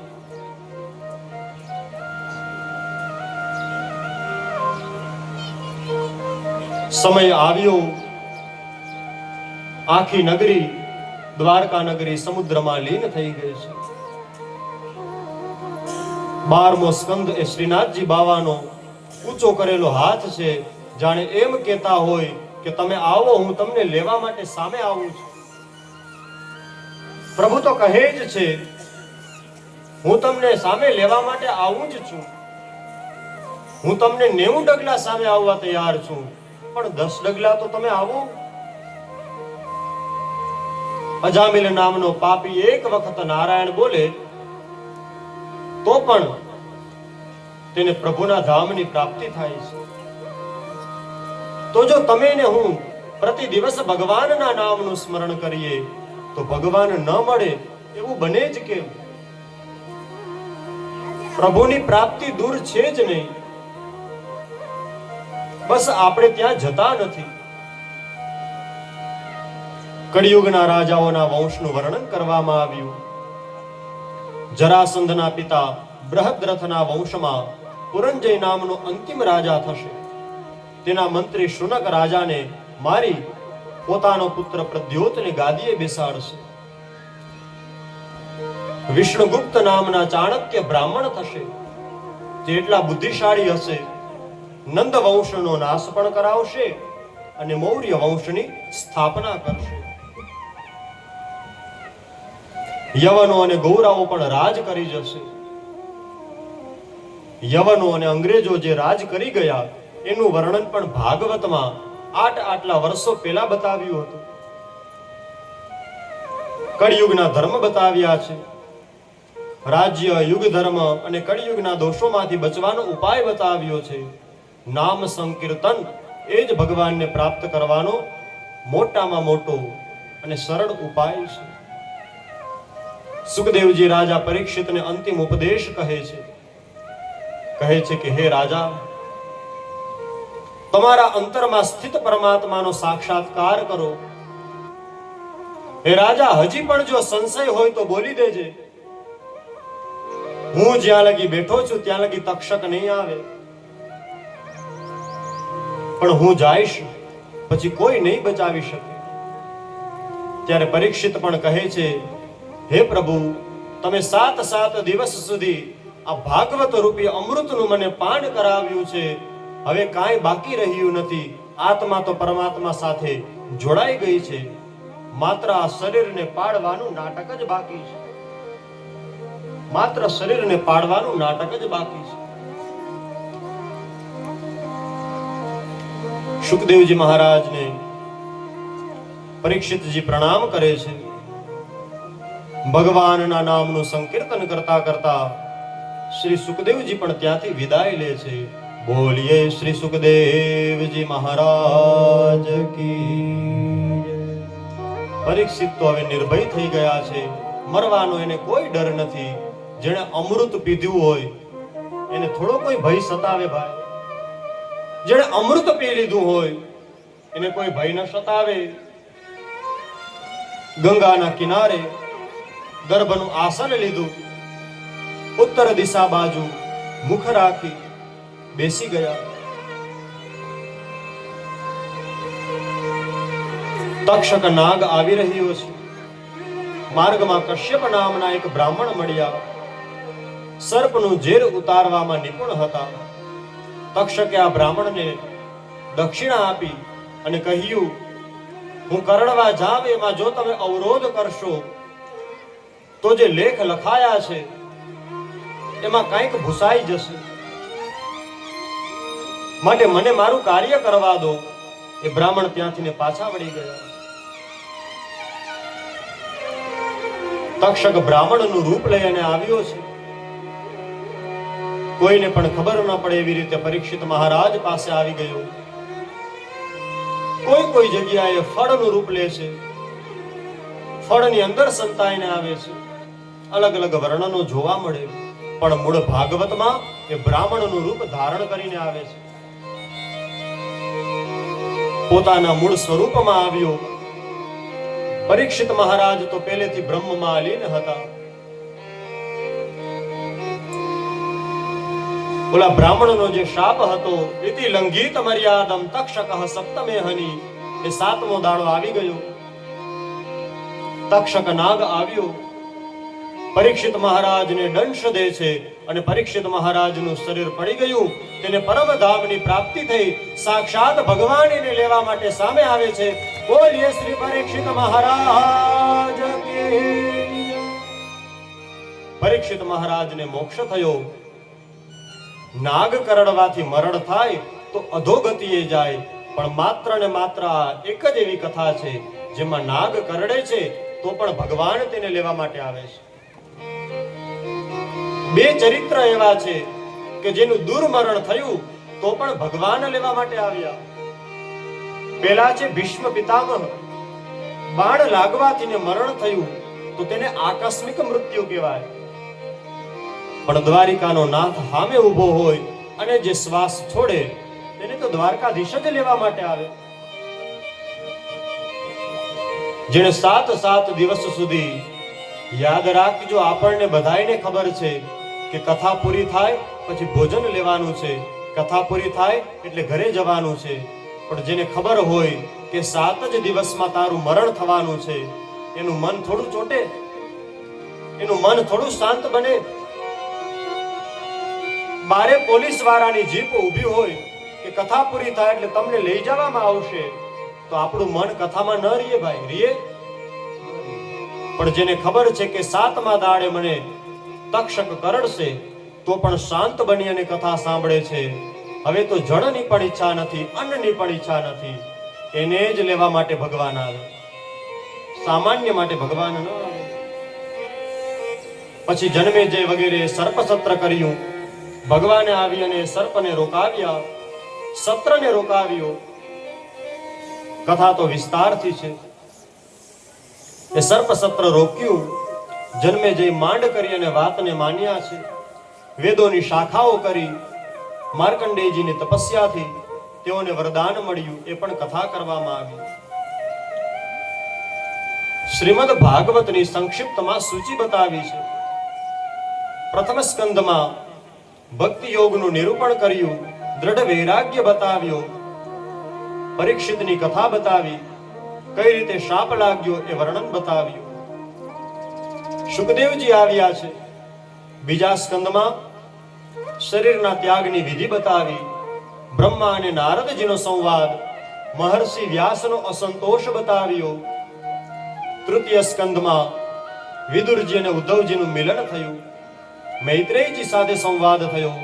બ્રહ્માંડની ઉત્પત્તિ અને વિરાટ પુરુષનું વર્ણન કરવામાં આવ્યું. ચોથા સ્કંદમાં સતી ચરિત્ર બતાવ્યું. પાંચમા સ્કંદમાં પ્રિયવ્રત રાજાનું વર્ણન કર્યું, એના વંશનું વર્ણન કરવામાં આવ્યું. 7 પાતાળ, 7 ઉપરના લોકો, એનું વર્ણન કર્યું છે. છઠ્ઠા સ્કંદમાં પ્રચેતાઓની, દક્ષની વગેરેની ઉત્પત્તિની વાત કરવામાં આવી. વૃત્રાસુરનો ઉદ્ધાર થયો એનું વર્ણન કર્યું. નામ સંકીર્તનનો મહિમા બતાવ્યો. 7મા સ્કંદમાં પ્રહલાદજીનું ચરિત્ર બતાવ્યું. હિરણ્યકશિપુનું મૃત્યુ થયું, જય વિજયની વાત કરવામાં આવી. 8મા સ્કંદમાં ગજેન્દ્ર મોક્ષનું વર્ણન કર્યું, મન્વંતરોની કથા કરી. 9મા સ્કંદમાં ઇક્ષ્વાકુ વંશનું વર્ણન કરવામાં આવ્યું. યયાતિ રાજાનું વર્ણન કરી યદુ વંશની વાત કરવામાં આવી. ભગવાન શ્રી રામનું પ્રાગટ્ય થયું, એ કથા બતાવી. 2 અધ્યાયમાં એનું વર્ણન કર્યું. 10મ સ્કંદમાં યદુવંશનું વર્ણન કરવામાં આવ્યું. વસુદેવ દેવકીને ત્યાં પ્રભુ પ્રગટ થયા, અનેક અસુરોને માર્યા. બકાસુર, વત્સાસુર, ધેનુકાસુર, પ્રલંબાસુર, અરિષ્ટાસુર, શંખચૂડ વગેરેના વધની વાત કરી. અનેક દૈત્યોને માર્યા. પ્રભુએ દરેક ગોપીના ઘરે જે માખણની ચોરી કરી એનું વર્ણન કર્યું.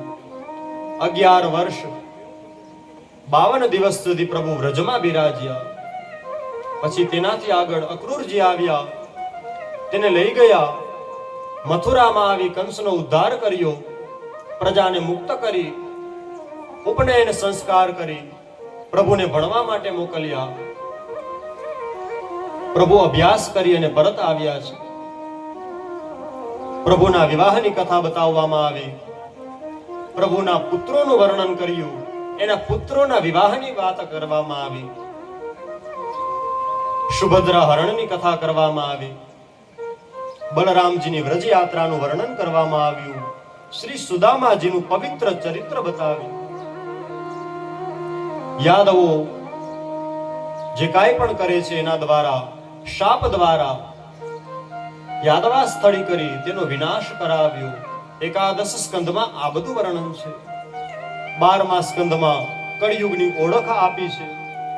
જેને માતા કહેવાય એ ગાય ઉકેડે બેસશે, કૂતરા બિલાડા વગેરે સોફા ઉપર બેઠા હશે, પાણી વેચાતું મળશે. આ બધું જ કળિયુગનું વર્ણન કરવામાં આવ્યું છે.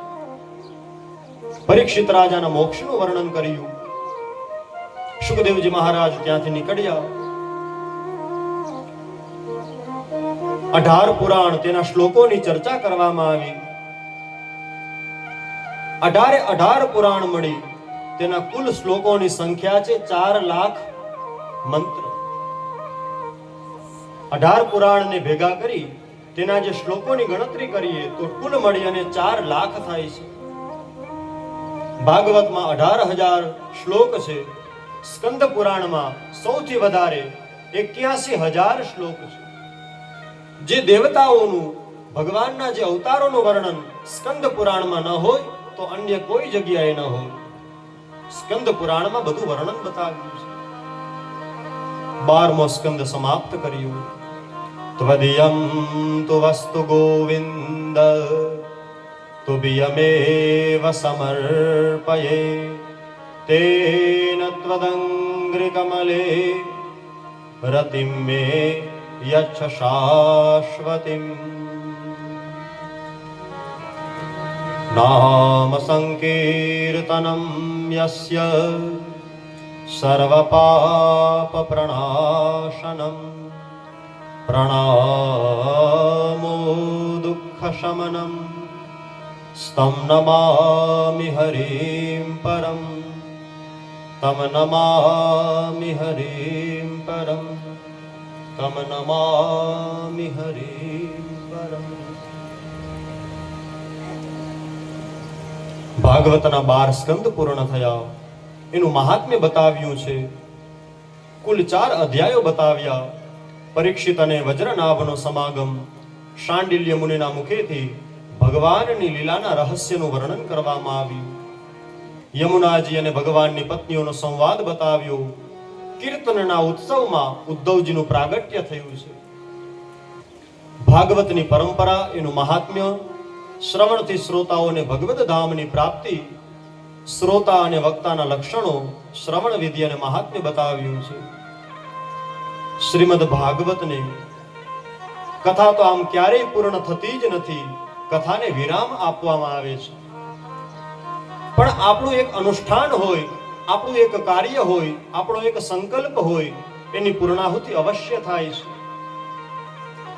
કથા અહીંયા વિરામ પામે છે. આવો આપણે બધાય ભગવાનની શરણમાં જઈએ. માટે ઊંચા 2 હાથ કરી, હું બોલું પાછળ બધા બોલતા આવજો. ઊંચા 2 હાથ કરીને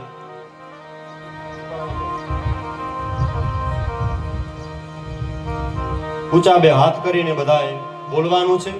આપણે બધા જ ભગવાનની શરણમાં જઈએ. ઊંચા 2 હાથ કરીને હરયે નમઃ, હરે નમઃ, હરયે નમઃ, હરયે નમઃ હરયે નમઃ. હરે નમઃ.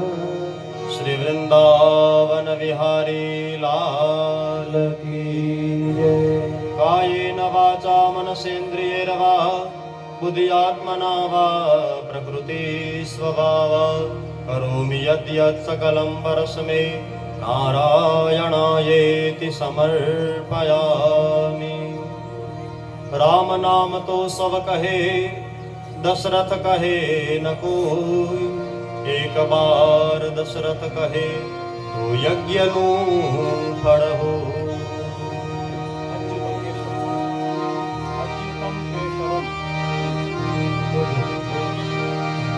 અચ્યુતં કેશવં નાથ નારાયણં જાનકી વલ્લભં જાનકી વલ્લભં.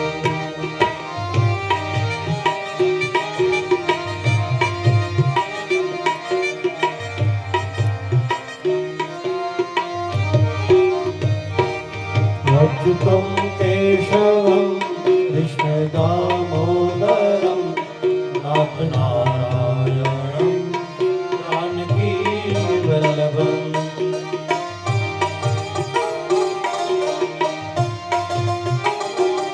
जानकी नायकं अच्युतं केशवं कृष्ण दामोदरं नाम नारायणं जानकी वल्लभं.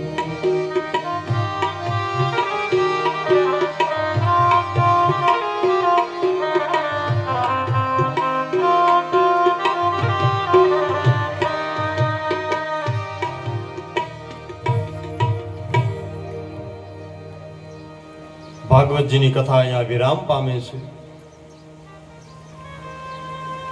થોડી વાર 2-4 મિનિટ હું મારી રીતે વર્ણન કરું શબ્દોનું. એ પહેલા એક જાહેરાત છે.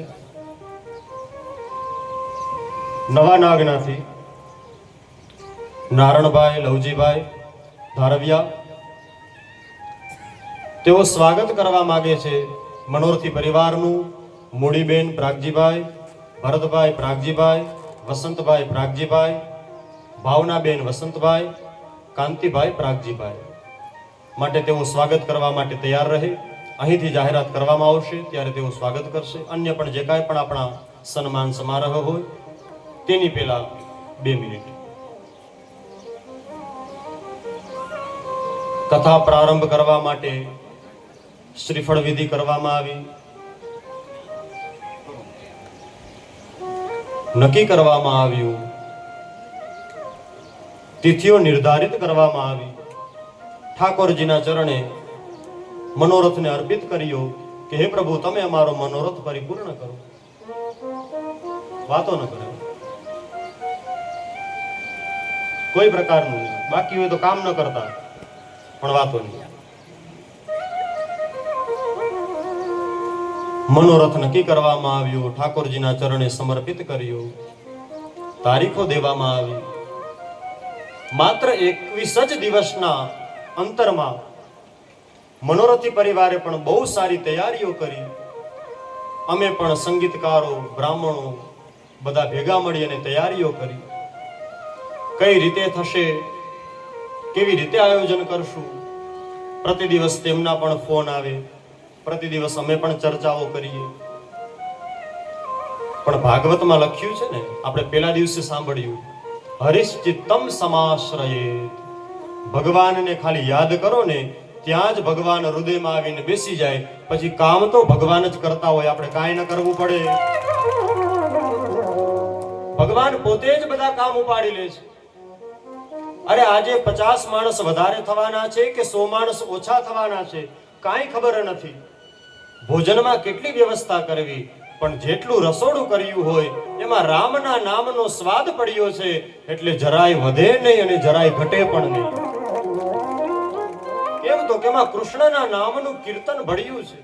બાજુમાં જ રસોડું ચાલુ હોય, શબ્દ પડે માટે તે સામાન્ય રસોઈ ન રહે, તે પ્રસાદ બની જાય.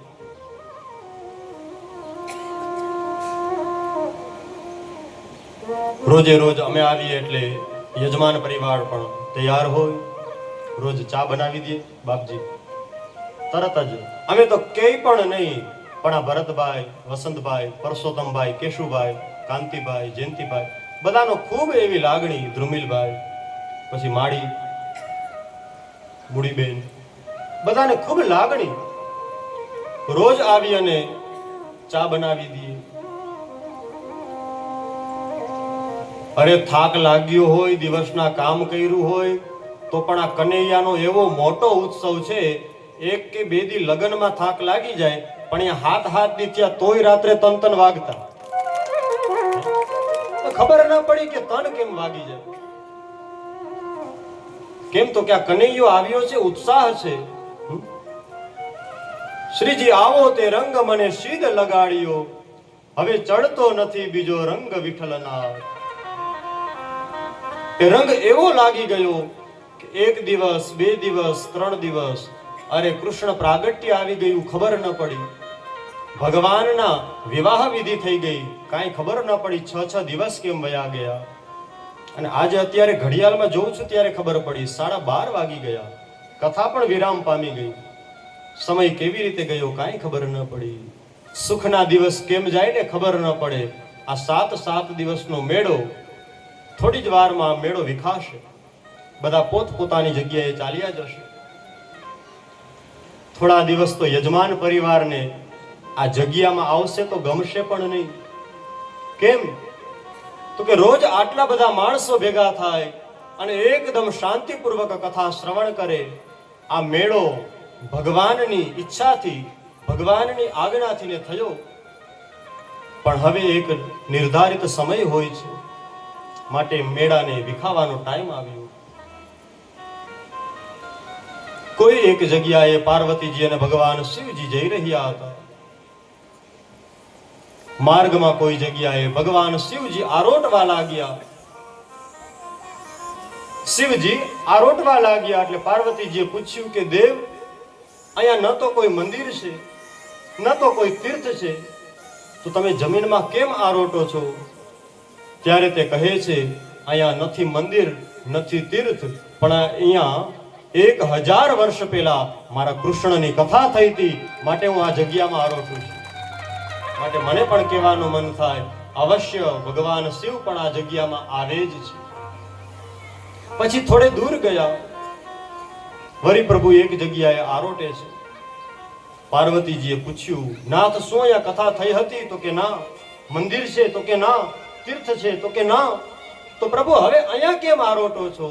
તો કહે છે, અહીંયા કથા થઈ નથી, પણ 1000 વર્ષ પછી અહીંયા કથા થવાની છે. માટે જ્યાં તીર્થભૂમિ હોય, જ્યાં વૈરાગ્ય ભૂમિ હોય, જ્યાં સંતોની ભૂમિ હોય, ત્યાં ભગવાન અવશ્ય આવે છે.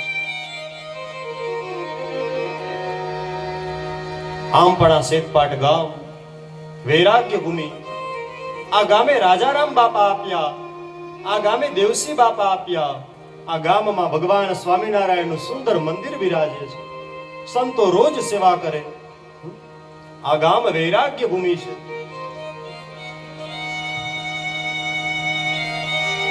અનેક સંતો આ ભૂમિમાં થયા છે. માટે મારા ગુરુજી તો કહે જ છે કે આપણે બોર્ડ મળે મારીએ કે પિતૃ મોક્ષાર્થે કથા, પણ સ્વર્ગસ્થ રૂડાભાઈ રાજાભાઈ કણજારિયા અને તેની ઉપરની પેઢીઓ, જેની 71 પેઢીને પિતૃઓને મોક્ષ મળી ગયું હોય, તેના જ આંગણે કથા થાય છે. ભાઈ, પિતૃ મોક્ષાર્થે કથા ન હોય, પિતૃઓનો મોક્ષ થઈ ગયો હોય, ત્યાં કથા થાય છે. એની ઈચ્છા વગર કથા ન થાય, એની આજ્ઞા વગર કથા ન થાય.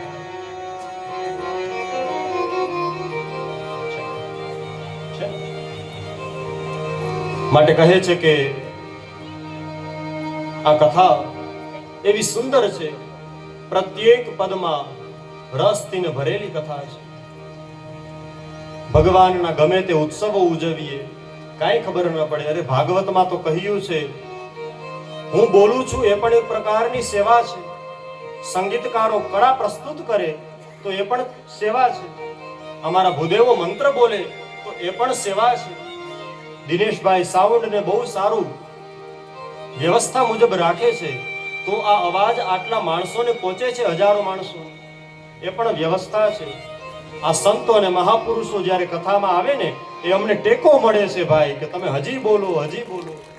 એ મહાપુરુષોની પધરામણી એ અમારા માટે ટેકો છે. મંડપ વાળા ભાઈ આવે તો એને પણ ખૂબ શુભકામનાઓ. લાઈટ વાળા, અરે જેણે ભલે પૈસા લીધા હોય પણ જેણે ભાગવતના નામે એક પુષ્પ પણ જો અહીંયા પધરાવ્યું હોય ને, તો એના માટે પણ આ સેવા જ કહેવાય. આખી કથા સાંભળવામાં ખૂબ જ રસ હોય, પણ જો હું રસોઈ ન કરું તો આટલા માણસોને હું બપોરે પ્રસાદ કઈ રીતે પહોંચાડશું? એટલે એકવાર એ રસોઈ કરવા વાળા ભાઈઓને પણ વધાવો કે જેઓ આટલા દિવસથી સેવા આપે છે. એટલા માટે આપણે આ બધો પ્રસાદ આરોગી શકીએ છીએ. વાહનની વ્યવસ્થા, જગ્યાની વ્યવસ્થા, પાણીની વ્યવસ્થાઓ, જેને પણ જેટલું પણ આ ભાગવતમાં પોતાનું યોગદાન આપ્યું છે એ બધાનો આ મારી વ્યાસપીઠ ખૂબ ખૂબ અભિનંદન આપે છે, ખૂબ ખૂબ એનું સ્વાગત કરે છે. વધારે સમય ન લેતા, કારણ કે આજે ઘણું બધું સન્માન સમારોહ વગેરે છે. આવો માત્ર એક પદનું ગાન કરી મારા શબ્દને વિરામ આપું. માટે 2 મિનિટ. મુજ દ્વારેથી ઓ પંખીડા હસતા મુખડે જાજો રે, હસતા મુખડે જાજો રે. વિદાય નામે ઓ પંખીડા ગીત મધુર ગાજો રે, ગીત મધુર ગાજો.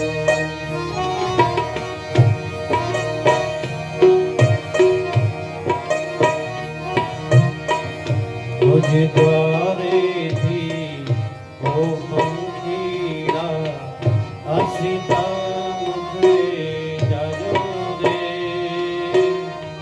હસતા મુખડે જાજો રે.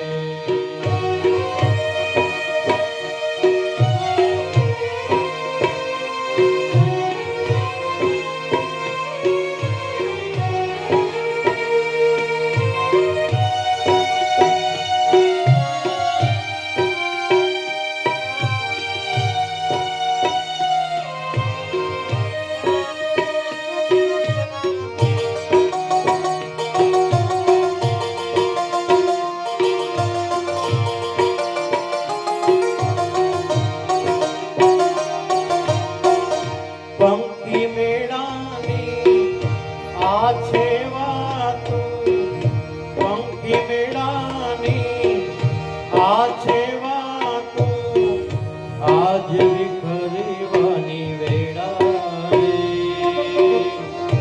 આજ વિખરવાની વેળા રે.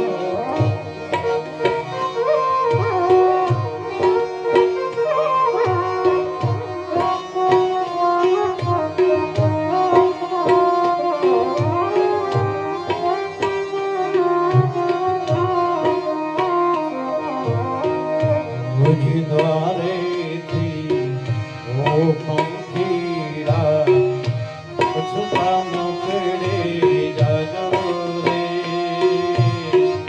હસતા મુખડે જાજો રે.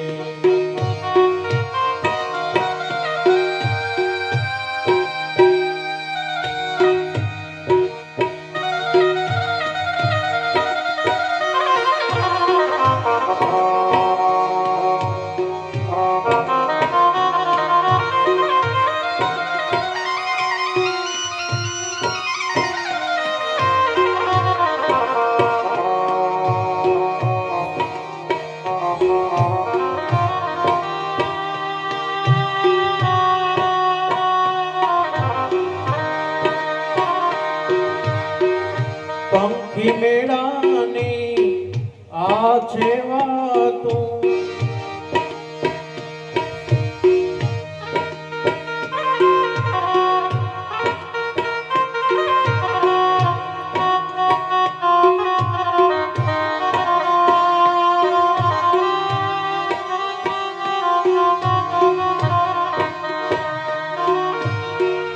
કોણ જાણે ક્યારે પાછા કોણ જાણે ક્યારે પાછા મળશું સાથે સંગાતે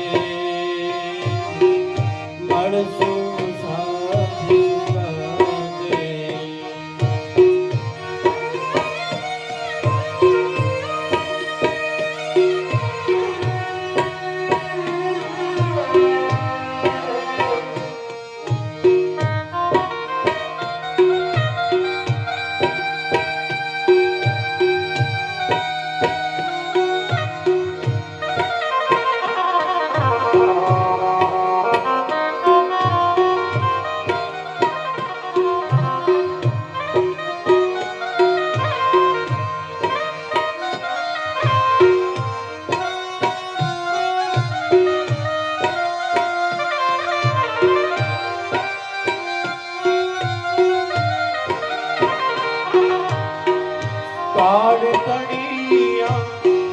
વિદાય સમજી ગીત મધુરા ગાજો રે ગીત મધુરા ગાજો રે કાળ તણિયા વિદાય સમજી ગીત મધુરા ગાજો રે ગીત મધુરા ગાજો રે તમ જવાથી સોના મેદાન તમ જવાથી સોના મેદાન ઉપવન ગાદી ઉઠારે ઉપવન ગાદી ઉઠારે યાદ તમારી અમને આવશે અંતરે અમારા સુના રે અંતરે અમારા સુના હૈયા કેડી દાડે દાડે હૈયા કેડી દાડે દાડે સુંદર ફૂલેડા ખીલ્યા રે સુંદર ફૂલેડા ખીલ્યા રે મુજ દ્વારેથી ઓ પંખીડા હસતા મુકડે જાતો રે હસતા મુકડે જાતો રે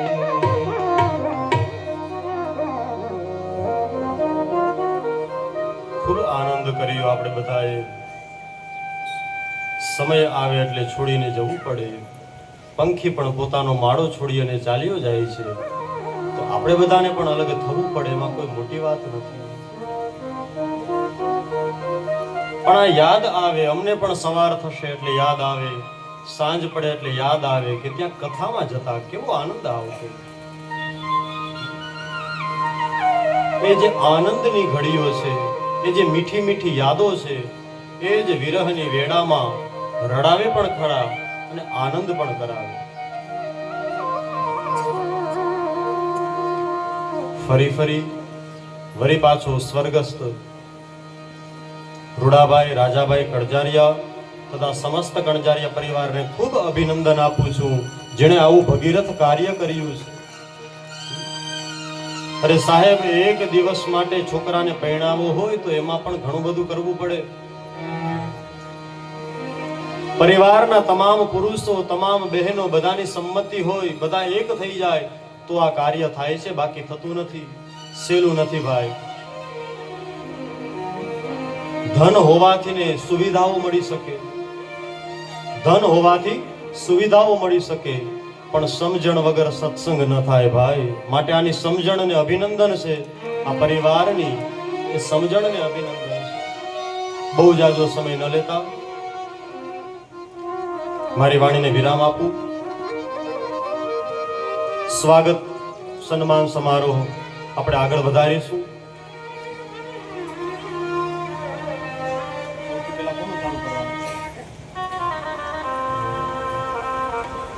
પધારો પધારો પધારો.